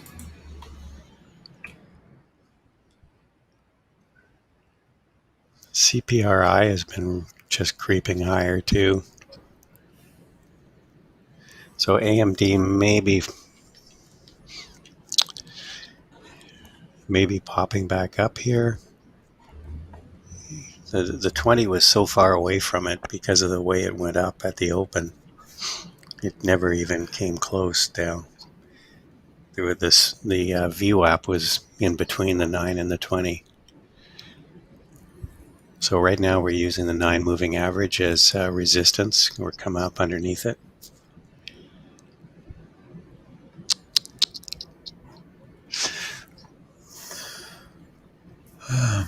Tesla is creeping up.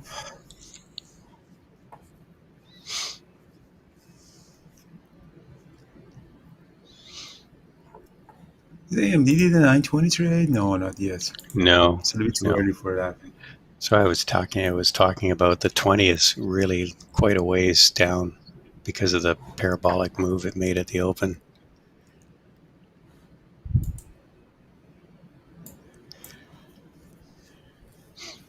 If you wanted to short AMD, look at the 5-minute charts on pins. It's just the most disgusting charts you ever see.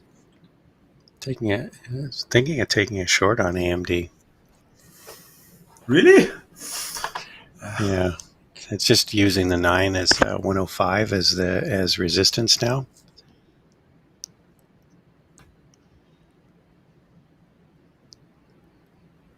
Yeah, possibly.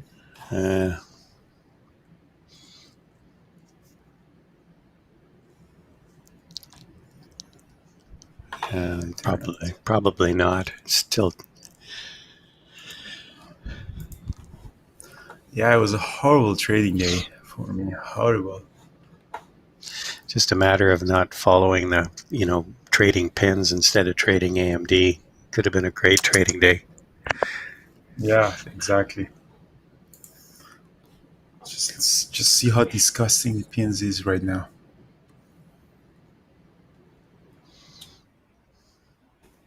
Just look at the 5-minute chart. There's a graveyard of Andreas over there. Yeah, once it started getting choppy, I just moved away from it. I just thought, it's just going to be a dog's breakfast. It's one of those days that I'm telling myself I should find another career. Okay, now AMD is going to go up.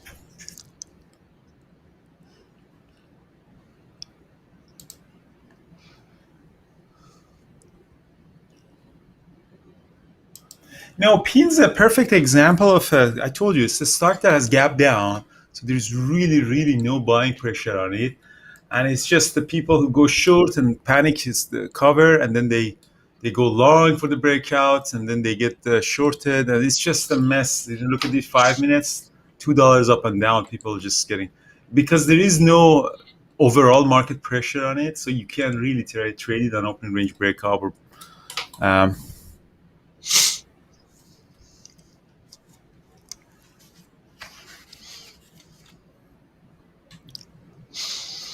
Yeah, it's because it was trading down so much.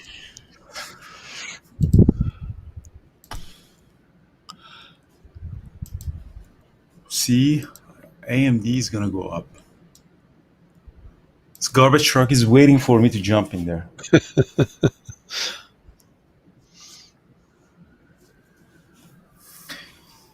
Peter, AMD.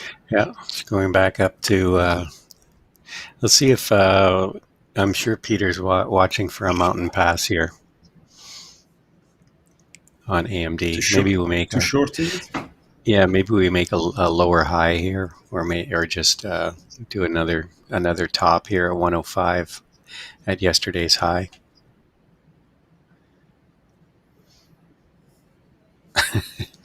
Truckload full of pins. Pins is just still. It is. Yeah, it is kind of grinding higher.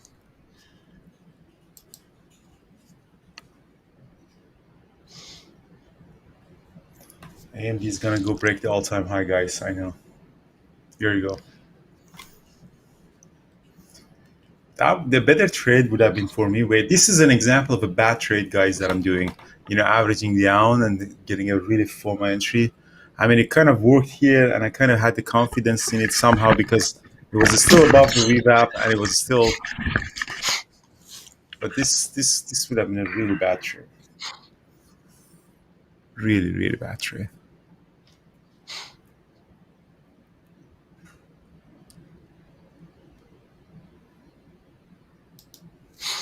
What's NEO one? People are mentioning NEO. I want to take a look at NEO. Yeah, NEO's been on fire. That was another one I kind of looked at quickly. Yeah, people did mention NEO a couple of times. I knew it. I'm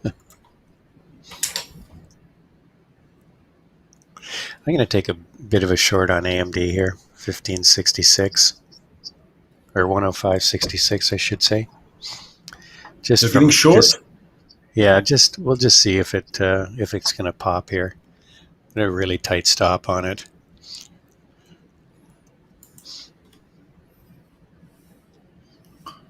Brian is being short. Well, this is just right back at the high of the day, right back at yesterday's high. So we'll see if it breaks out or not. You're living on the edge, buddy. I am long. Okay, I'm out of it. That was Of just. course, you're out of it. It's going to break out here. Of course, you're out of it. I thought it might reject. I just thought I'll try a few hundred shares for posterity. Like it's going to go through 106 now. Yeah. Yeah, it's a little early for a fade there. Yeah.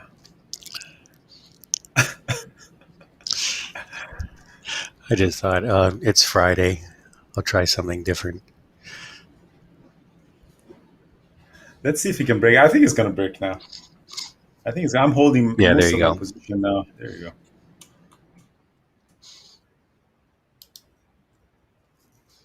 There you go.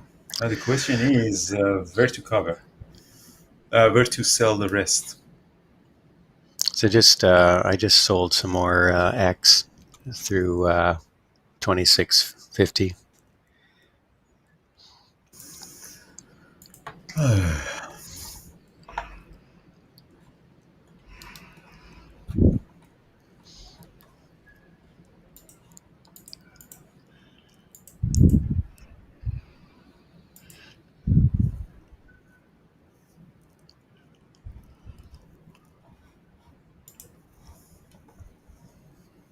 Yeah, the AMD book map. I gotta learn the book map. Kyle is gonna have the presentation next week about the book map. I think that's a very very important presentation.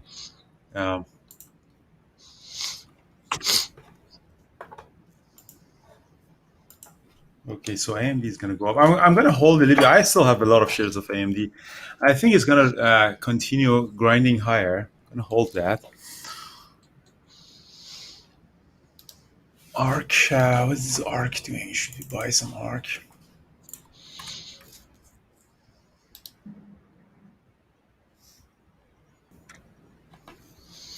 It's IWM up to up 0.5%.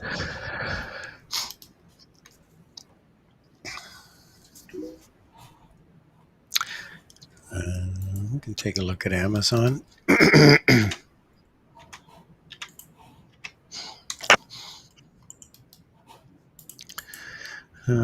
I don't know. Amazon's. I don't see a double bottom. I see it kind of a higher low.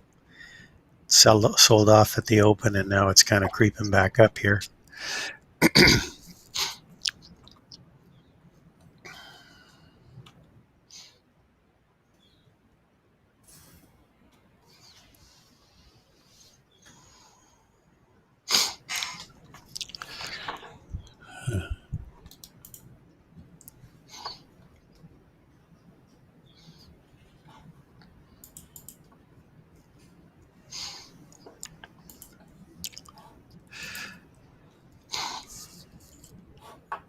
See what the AMD is doing.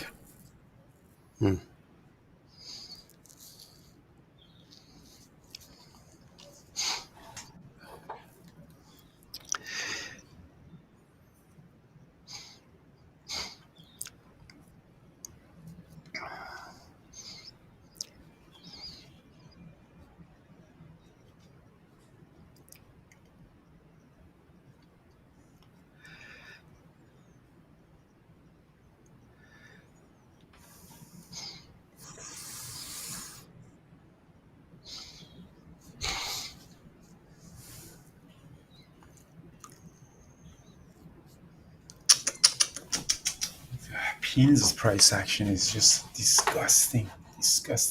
NEO might be a good 920 trade. Let's take a look at it and see where it's set up. Still ripping higher, huh?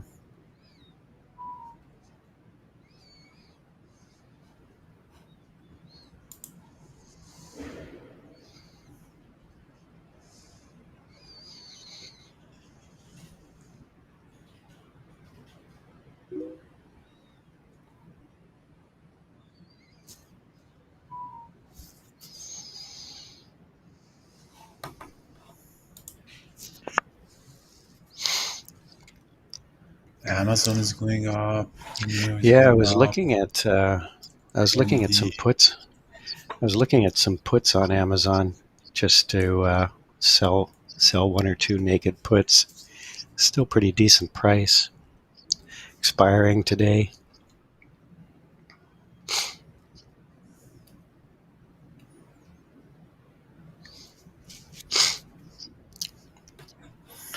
Adding a little bit more on AMD here at 106 for the next pop. Average is at 105.56 now. Let's see if you can get another breakout of high of the day on it.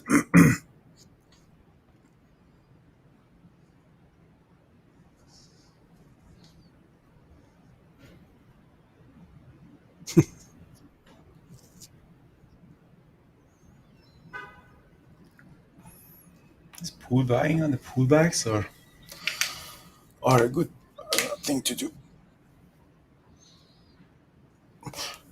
Yeah, AMD is now using R4, that pivot level R4.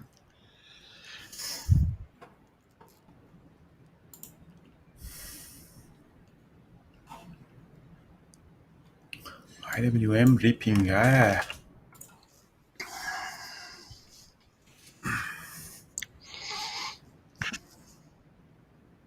I just sold a 3,300 put on Amazon, expiring end of today. Got a pretty decent price on it, $300. So as long as it holds, it's held 3,300 on this pullback. So as long as we hold that into the remainder of the day. Megan, can you grab the key? You're the best. Thank you. Can I have another coffee? Sure. You are the best too. Can I get a coffee too? The cream is okay. Thanks. Yeah, I'll take mine black.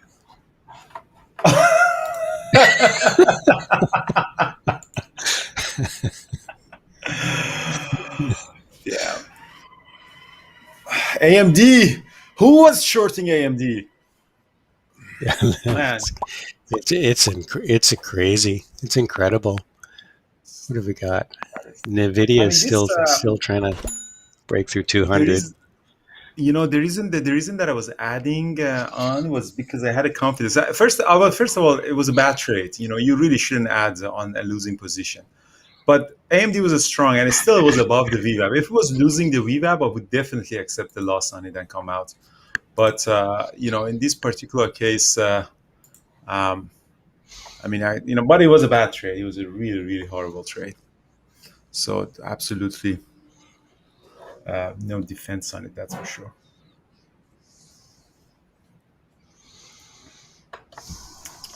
Neo, I'm looking at Neo to see if you can get a 920 trade on it. It's really on the tear.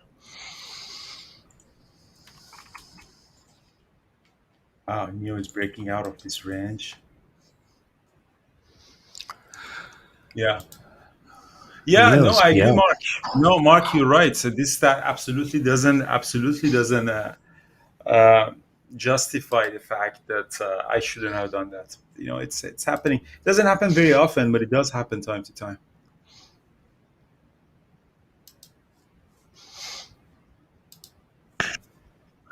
So Pam, the 920, the one that Brian has developed is on a 2-minute chart. But in this particular case, the Neo is just squeezing in a way that maybe, I don't know if the really 2-minute chart gets us that. No. Are you talking about that for AMD? The Neo. Or for Neo?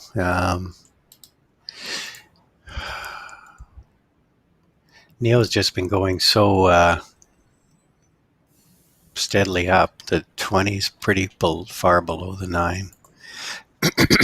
And usually 920 trades are anywhere from sort of now for the next half hour. Okay, so now it's bouncing back to my break-even point. Yeah, maybe AMD is now double topping here. Yeah. This Capri CPRI has been strong.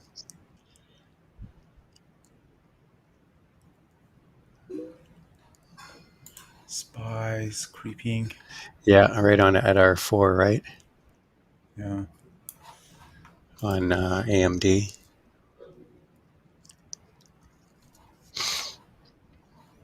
See what AMD is doing. Yeah, AMD is in back my break-even point, so essentially, I mean, I have to get out of it.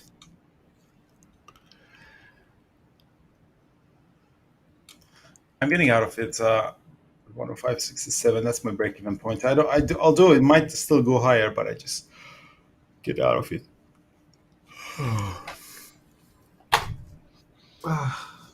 What a horrible day. See, it's back to where I had it shorted.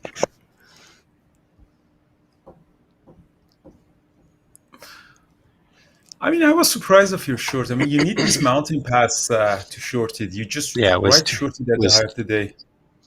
Well, it was right back up where there was resistance. That's why I took it just a small size there, just to see if it would fail there. Because it's had 2 big days of big runs. So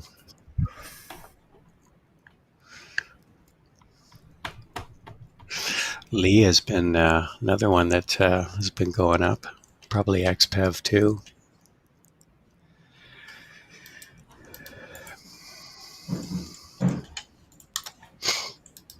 Yeah, Lee's had a nice big run here as well. Let's see what All these Neo is going to give Chinese, us 2020 or not. all these Chinese EV stocks have been on fire right from the open. Time to cover their shorts, K-Web. It's back.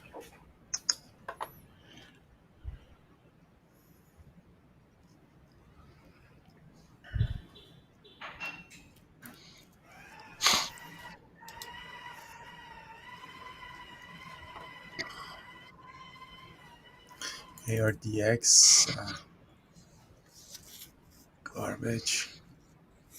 Team. What is team? No volume. AMD is going back up. Yeah, I think AMD is gonna stay strong. Yeah. Yeah. It's not going to have any kind of dips. Are probably going to get bought. Although it did sell off quite a bit yesterday into the afternoon. I don't know if we'll get the same scenario here on Friday.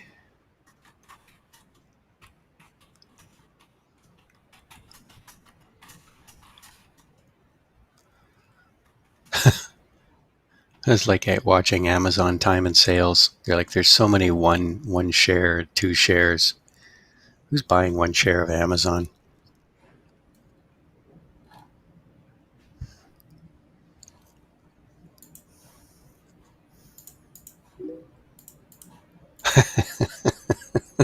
I just don't know why you would bother. Yeah, this AFI has really been going up here. Eh? I keep noticing it on the scanner. AHPI. Yeah. Yeah, Raven mentioned it here, but I have noticed it on the high bid and ask.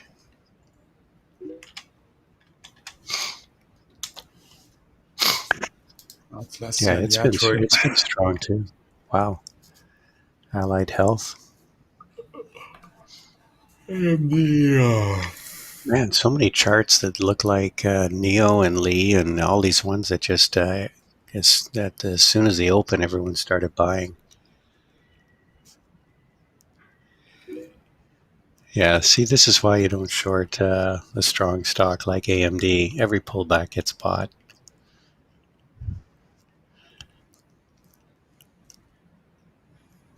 SPY may be rolling over a bit here.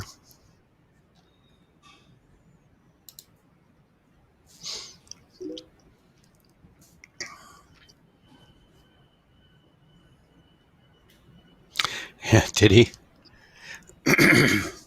Nice, Brian. Yeah, I know you can buy the fractional shares now. Yeah.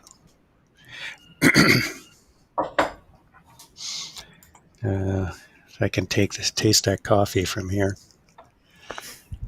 It's garbage. It's garbage. All right, AMD is gonna go back. Stop me out. Well, I think AMD is gonna stay strong for the day. It just keeps going higher. IWM is reversing. SPY's doing some stuff. Qs are creeping. Yeah, no, I think I'm gonna call it a day. I think the only good trade that I had was on AMD. Everything else is garbage, and I'm down.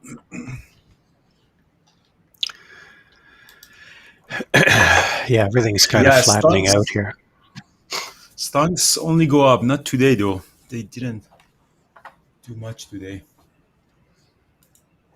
I'm I'm pretty much out of the rest of X, so that was a bit of money on that trade. See if Just Neo everything can give seems to us be. a 920 trade. You can get Neo for a 920 trade. Yeah, yeah. I like my coffee black.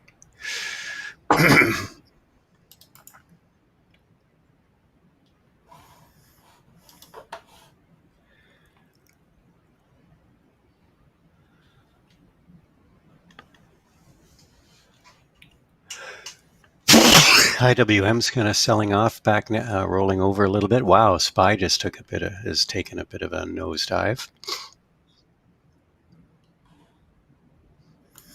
Yeah, SPY. Same, all of them. IWM too. Gonna go red. Yeah,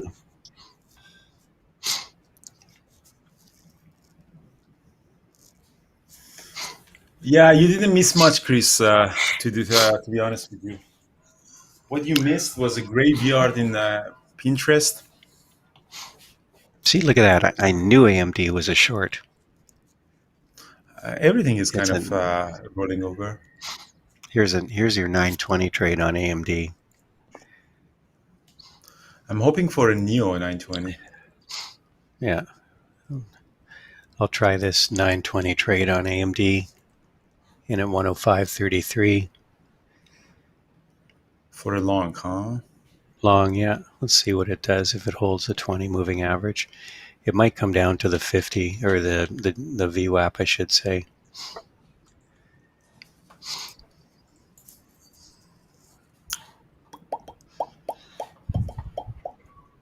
Pins and American Airline. American Airline is crashing. I wouldn't call this a crash, but it's rolling over. Yes. See what AMD 920 trade. I'm more interested in a Neo 920 trade. Ah, damn it. Bounce back.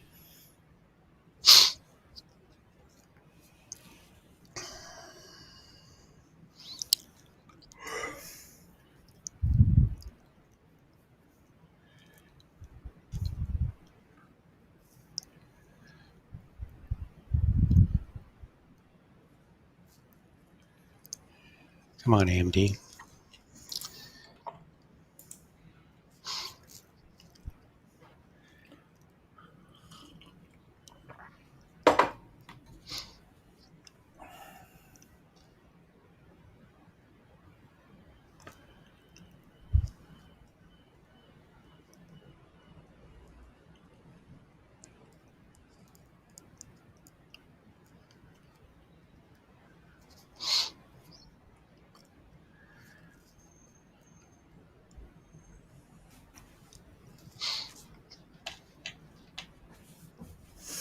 Yeah, Neo did bounce. Didn't give us really good entry. AMD 920. Still holding here. Okay, I'm selling some here through 105.50. So hold the rest. Stop out at break even.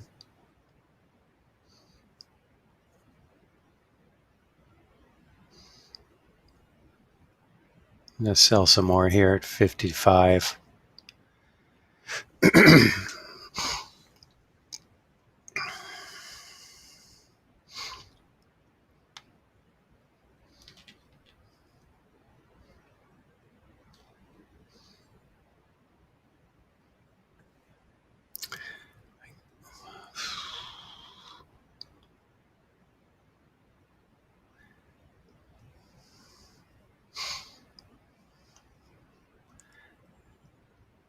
See if we can get to 70 on it.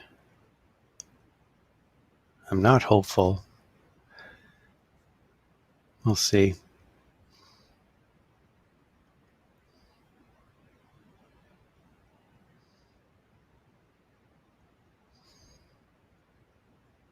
I'm actually thinking about getting out of the rest of it here. We'll stick with it. Let's see if we can get a bit more of a pop on this. I just don't like. I'm looking at the SPY. It's not. It's bouncing off the VWAP, but not really convincingly. So it just that's what makes me sort of worried about this trade. Oh, I know the AM. It's really extended totally, but yeah, here we go. Come on. Sitting right back at that yesterday's high. It's where it's rejecting from now.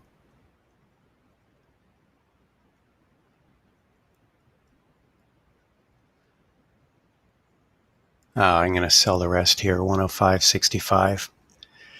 Okay, well that was that was a 920 trade. Usually I would have held a little bit for a break through the 9, back up to high of day, but I just feel like take the money and run on that trade.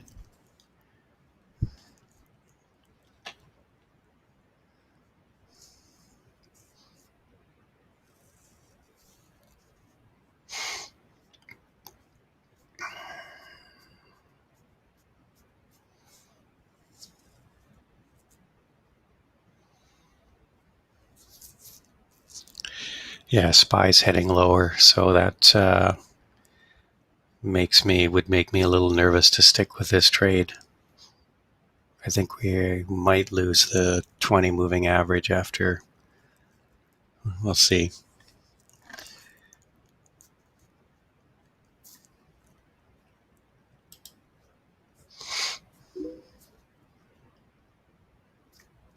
Yeah, I think the 920 trade is kind of an interesting trade, but you just have to wait. Like I said, this doesn't usually happen before sort of 10:15. It's 45 minutes into the trading day.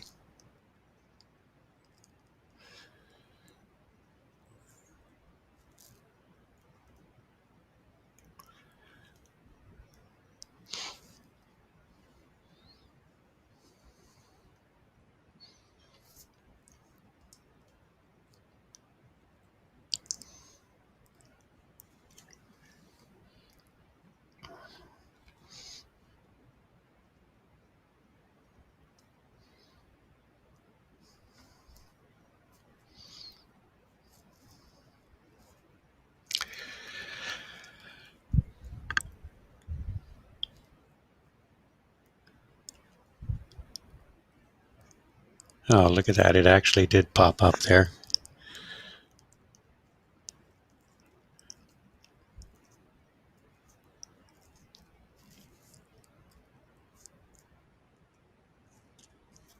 Yeah, so this would be where if I was still in this, I would take more off, because this is back at high of day, sort of through this 106 level.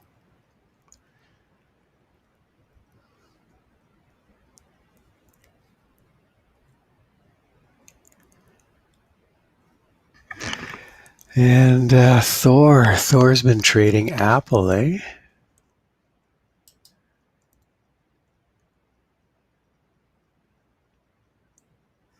Apple looks like it's putting in a bit of a double bottom here.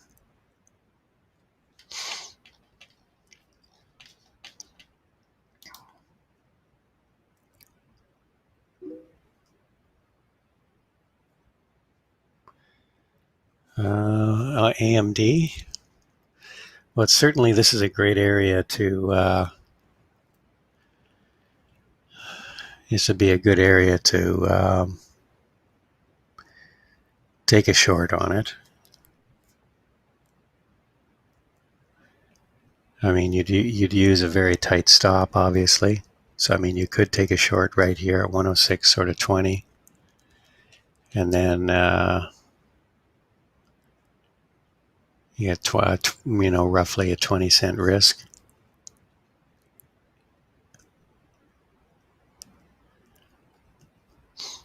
If it fails here again, I mean, I think it's just going to chop for the rest of the day. Look at that. NEO's just going to break out some more here. It's going through 45. There we go, right through 45. Wow, crazy.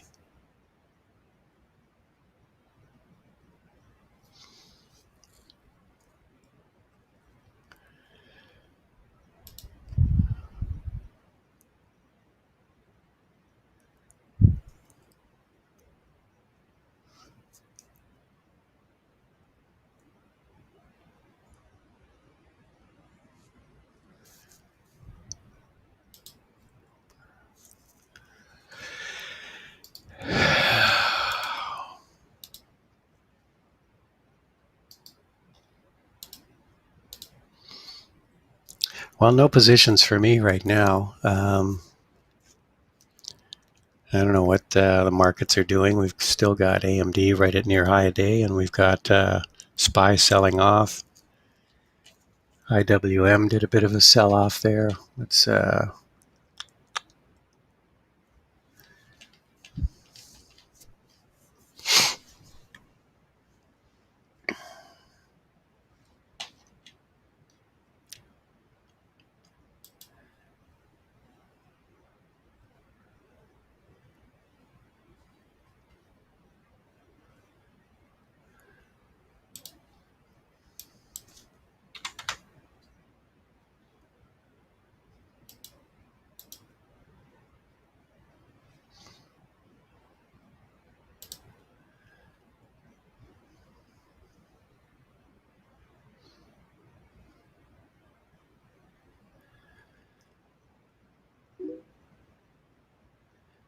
Emrin back in play.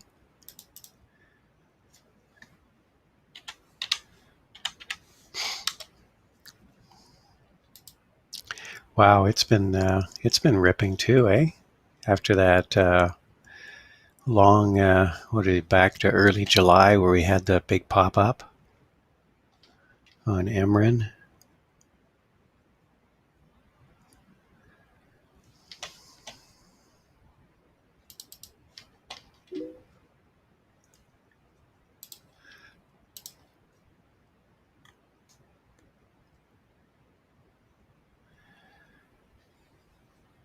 All right, guys. So I'm back.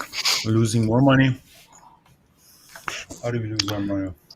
See, there you go. There's your rejection on AMD again.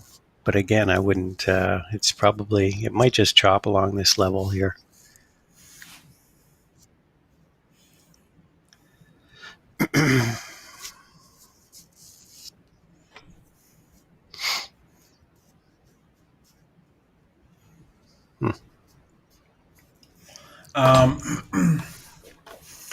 AMD, yeah, no, I'm not. I'm not keen to short it really now. This is just very strong. No, you wouldn't. Look at this beautiful 920 trade. Yeah, yeah, 920 yeah. trade was really amazing. I know. I did take that trade. I just took most of it off at the 9 moving average instead of waiting for that pop back up through the 9 back to high of day. I just didn't like the way the SPY was trading. IWM turned out to be a jerk. Yesterday was up. Yesterday I had such a good day in the office. Everyone was getting a raise. And then today I just took it back. Get back to work. Yeah.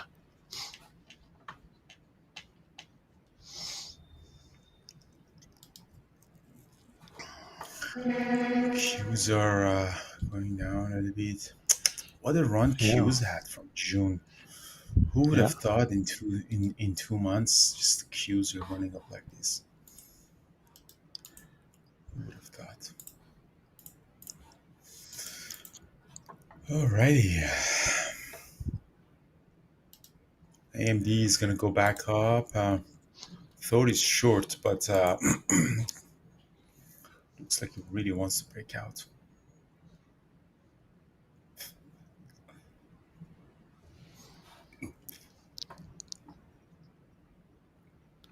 You cut it on. Yeah, it is. It is really strong. Definitely, AMD is definitely very, very strong. You cannot really joke around with it.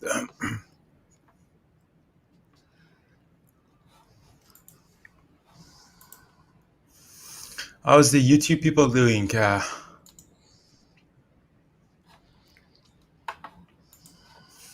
Still alive?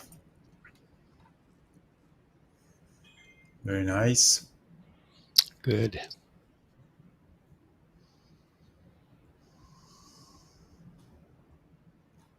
Don't ask Puppet Master. Yeah, that's pretty much says the situation. Yeah, mine is also not doing great.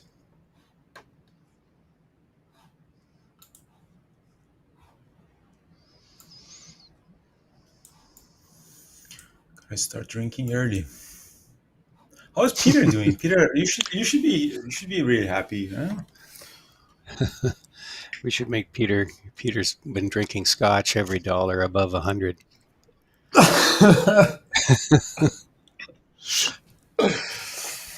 Yeah, it's kind of everything is kind of cooled down. I mean, pins eventually sold off back at the low of the day, which really destroyed me. IWM is gonna go red. Uber nothing. Pins Sava. Neo never gave us the 920 trade. No.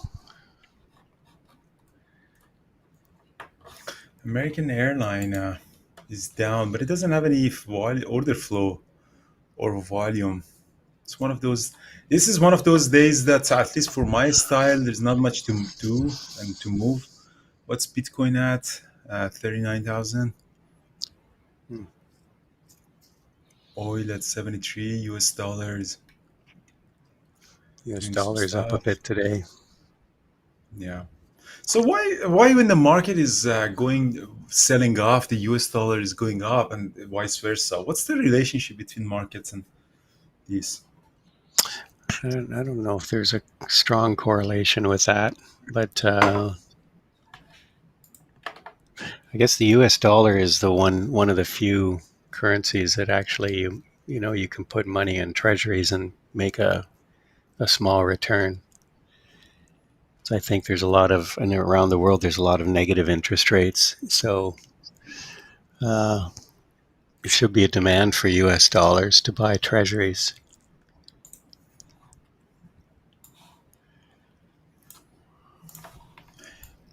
You know what, actually, guys, I want to run a poll.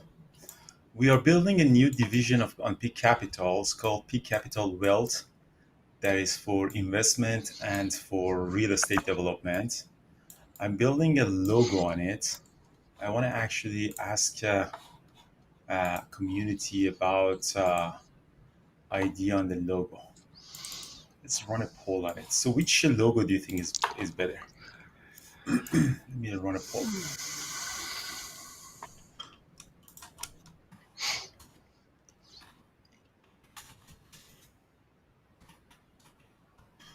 Let me run a poll. 1, 2.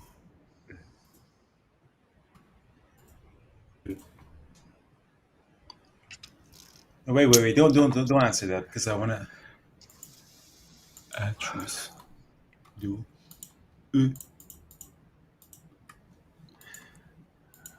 Sorry, just this poll. Trying to run the poll right.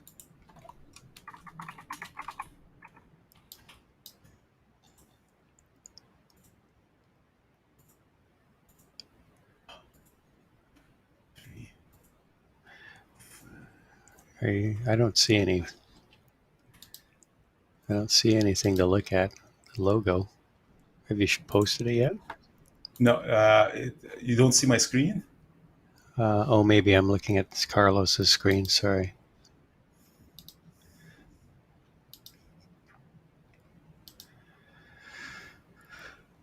Oh, there we go.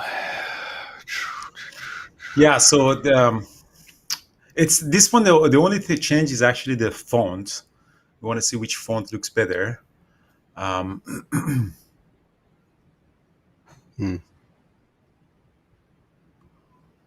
Oh, they're so close. So my screen share.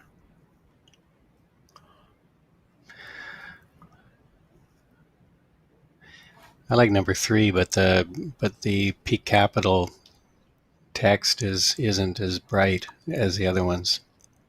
No logos on But the yeah, poll, but you should be able to see my screen. I Yeah, like I like the font on 3. But it would be better if it was more white. Make it stand out a little more. No, don't type it, guys. You don't see the poll. Don't type it in the chat. I don't know. Let's do it again. I don't know why people are typing it. You can't see the poll. I posted something. I think I Run the might have. poll again. I Yeah. think I might have closed it by accident. Yeah, I don't know if I can do that, but Yeah. Okay. So one more time. Sorry about that, guys. What happens when there is nothing to trade? Okay. So what about now? One more time. Everyone should be able to see the screen.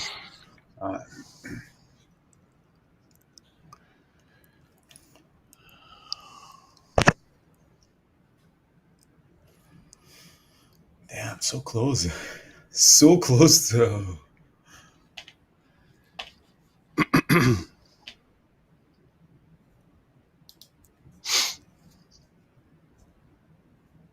Wow, thank you so much.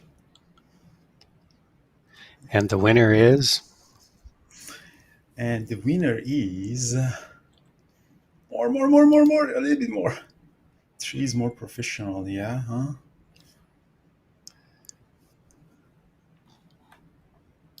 It's very close actually between number 6 and between number 3. Between these two are actually really. It seems that people between these two are really.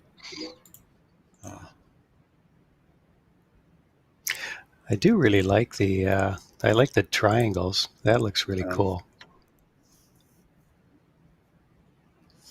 Yeah, it looks like people like the 3. Yeah. It's funny because I like the 1, so I'm actually glad that I run that.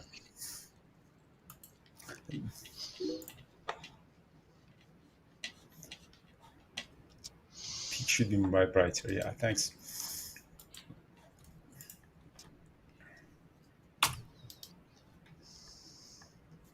Well, thank you so much, guys. Really appreciate that. Yeah. So what we want to do is, because I do get a lot of people, asking, oh, we have some money, do something, trade for us or invest for us, and we decided to have a division of peak capital wealth, and then we raise money for investment and for real estate development. Real estate in Vancouver is just booming, and and there's so much money in Vancouver. People have so much money. We don't have it, but there's so much money in Vancouver, man. It's just seriously, I'm blown away with how much money people have in this city. What the fuck do you get that money from? Yeah. It's all foreign money, like China, Iran. Mm-hmm. It's not only China. It's not only Asia. It's also Iran. There's all the rich Iranian people are coming here in North Vancouver, West Vancouver. Just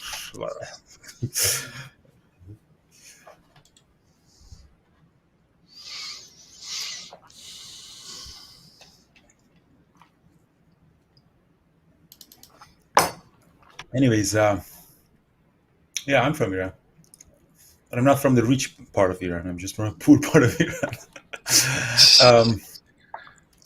So let's see what AMD is doing. AMD is bounced back, creeping higher. Kind of knew that it's not going to be a short.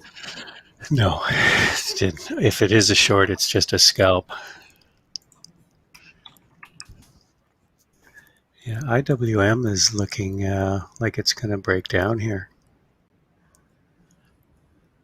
It's barely holding on to green.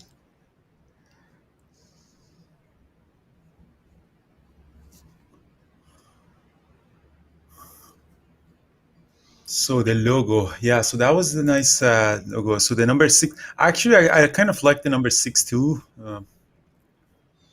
because I think in the logos, I don't know, it was really hard. So let me another one. Yeah.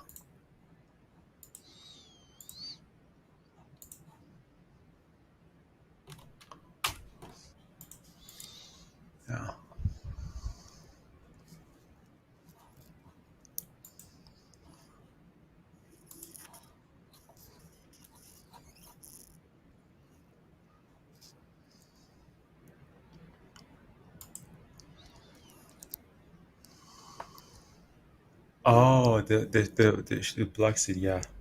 I think we kind of got a really good percentage of the people. I think I don't need to run it again. Thanks. Nice, Human. Yeah, that was pretty good. When did you buy those?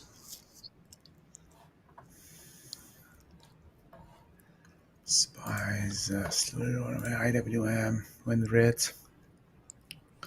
Yeah, That's not cool. all the indexes are in the red again.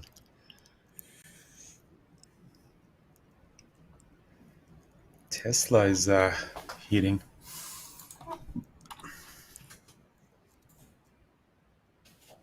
And Tesla went up. It's trying to break out of that range.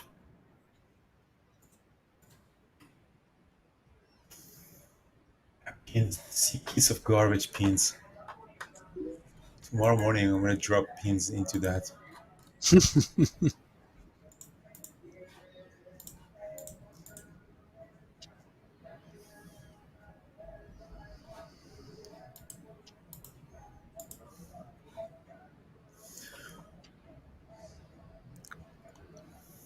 HPI.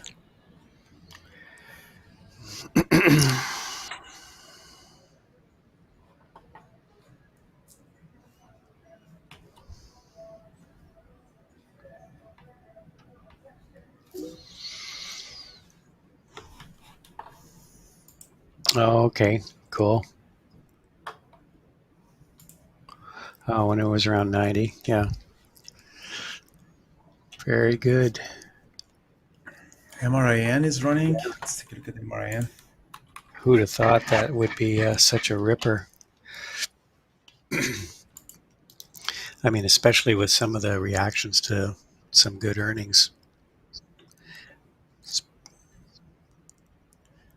AMD really took the ball and ran with it for sure.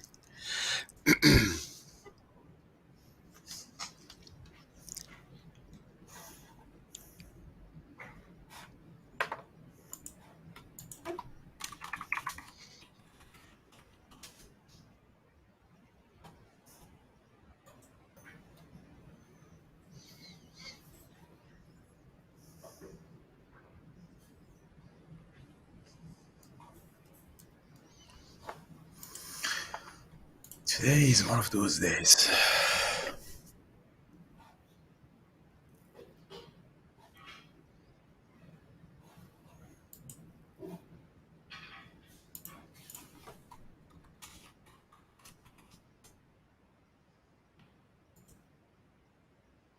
What do you mean you can't see my screen? I think, Peter, you're watching Carlos' screen. You should see my entries and exits on my chart. I think that's the Carlos' screen that.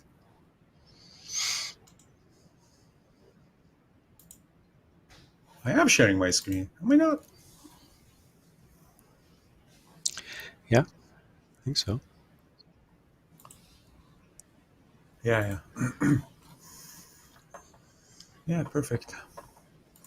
YouTube guys, thank you so much. Sorry about trading today. If you want to get a glimpse of how we lose our money, today was the day.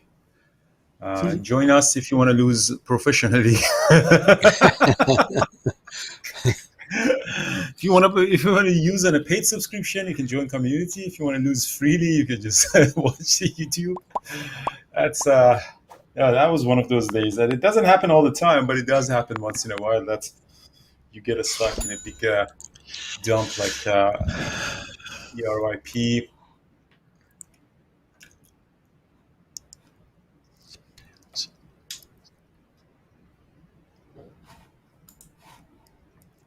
Trader Tone. Yeah, for sure, Trader Tone. I mean, let's email me, and then we can definitely have a chat together. Thank you.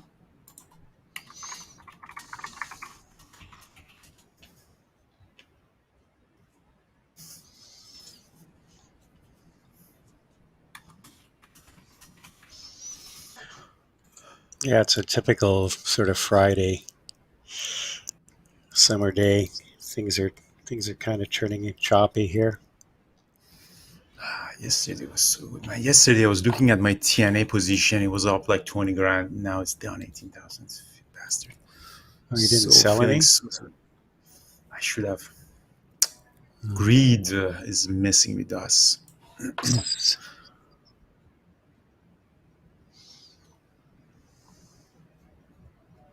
Not today. No, not today, Lambo. Today back to Toyota Corolla. No, man. Toyota. You have to get an electric Yeah, so one. Get a Prius. AMD is going to go back. Neo is out of it. It seems that everything is kind of out of steam. Neo really Yeah. never gave us this 920 trade. It didn't probably 920 trade. Yeah, it's a 920 trade on 1 minute chart, but it's a little bit more tricky to take them on a 1 minute chart. Neo stays strong. So pretty much everything is now out of steam. It's getting like Yeah.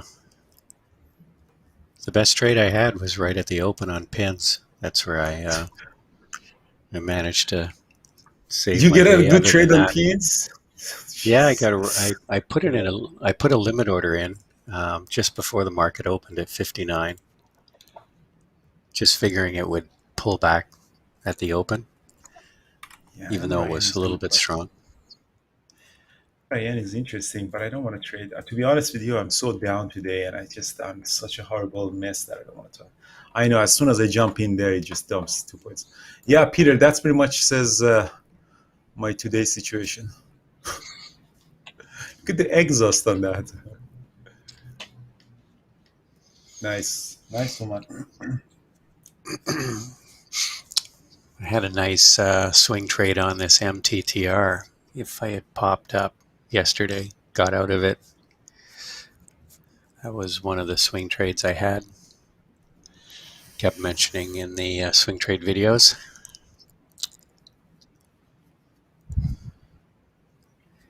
Looks like Neo might be doing a 920 trade here, but I've kind of missed. I've already missed the pullback on it.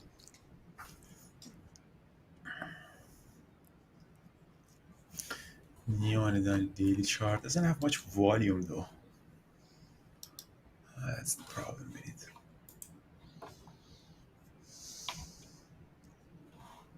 Tesla 700. Yeah, it's very likely the Tesla is going to go to 700. Definitely. Very possible. Definitely. I don't know if it's going to get there today.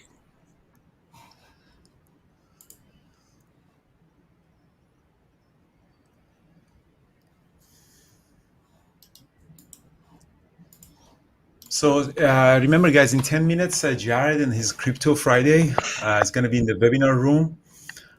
Those of you who are there, we also appreciate, a thumbs up and subscribe to our channel, and also review on our books. That helps a lot, because if you've read our book, me and Brian or Mike, we really appreciate an honest review, because that helps us a lot. And it's canceled today. Sorry about that. Oh, sorry. Yeah, sorry, Jonathan. Didn't know that. Really appreciate that for the support. And yeah, so I'm gonna go digest my loss today. It was bad. It was one of the bad days that I had. That the ER/P was not a good. I didn't see that drop coming after the first halt. I got a big size and didn't see that one really coming. No, that was unusual.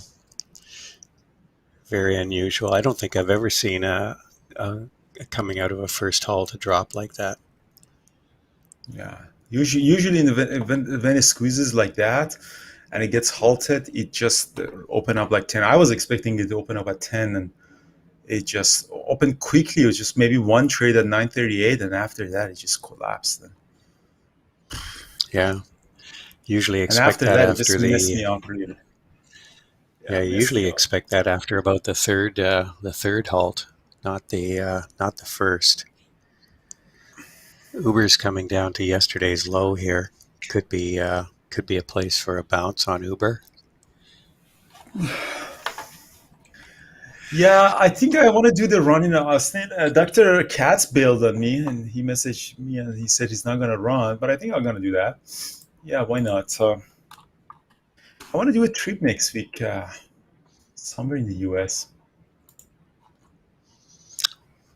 You have to get a test before you go, right? Yeah, but it's an antigen test. It's not the PCR, so that's a really, really easy. Right. Where do you Just, get that done? I think at the airport you can do that. Oh, really? You can just get it on when you go to leave. You just book it or something. Yeah, yeah. So you just, I think it takes 20 minutes or something for US. Oh, I mean, some countries like Canada, they need PCR tests, which takes a longer time and is more expensive. Um,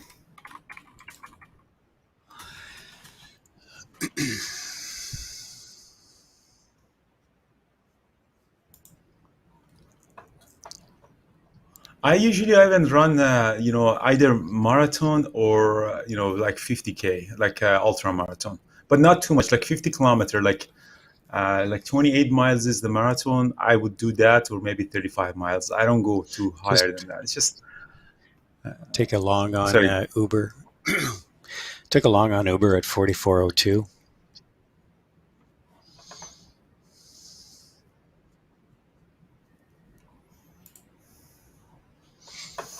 Um, um, the time depends because it's a trail run. Really depends on the trail. You know how much elevation gain you have and what's the elevation that you're running at. Like I was in China, we were running at 14,000 feet, and there's a lot of up and down. So it really depends. I don't do. I've never done marathon on the road, because road running is really harsh on the body and joints. Trail running is much better on the for the body because you're running on dirt, and dirt absorbs some of the shock. Plus, the more muscles are involved in trail running. Sold. I've never done more than half Sold. marathon.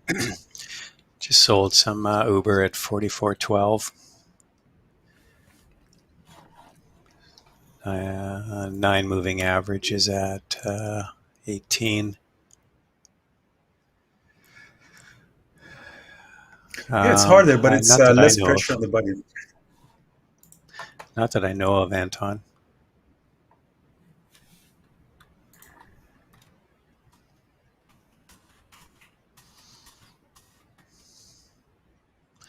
So this Uber trade was just a trade right off right off yesterday's low of day. Quite often, that's a pretty good area to find support, and also the S3 level was right there as well, which is an area that Thor really likes for reversals.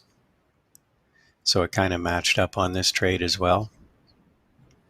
So I'm just looking at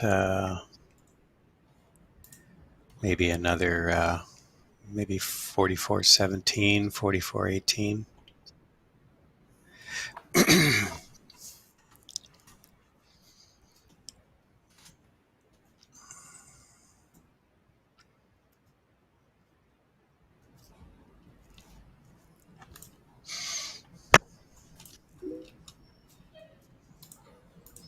Yeah, exactly. Yeah, had some nice volume. Well, you could see everybody was just waiting for that waiting for that level to get long.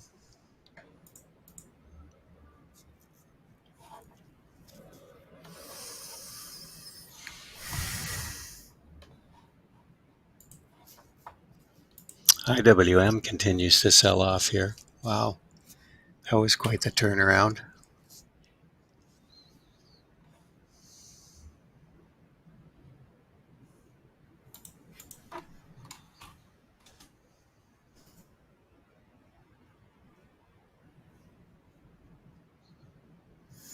Yeah, I want to do climbing on Colorado next week. I had an itinerary with some guiding company, but I canceled, and then I want to go back, and they don't have time. I was thinking of next week, next week, climbing Colorado, but I gotta find a guide. The guiding company is really not available. So they're just booked up. Yeah, they're just booking up.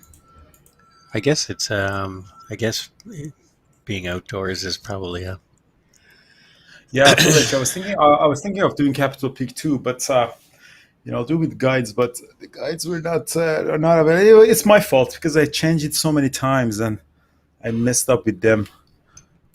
And I already paid for them too. It's just a matter of fact. They constantly email me, when are you coming? And I say, I don't fucking know. I'm in Peru. That's my fault.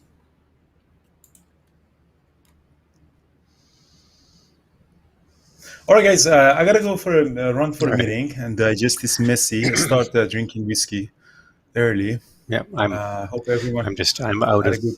I'm out of the rest of Uber. Sorry, just wanted to mention that. Go ahead. Thank you so much, guys, and I'll see you all Monday morning, guys. Cheers.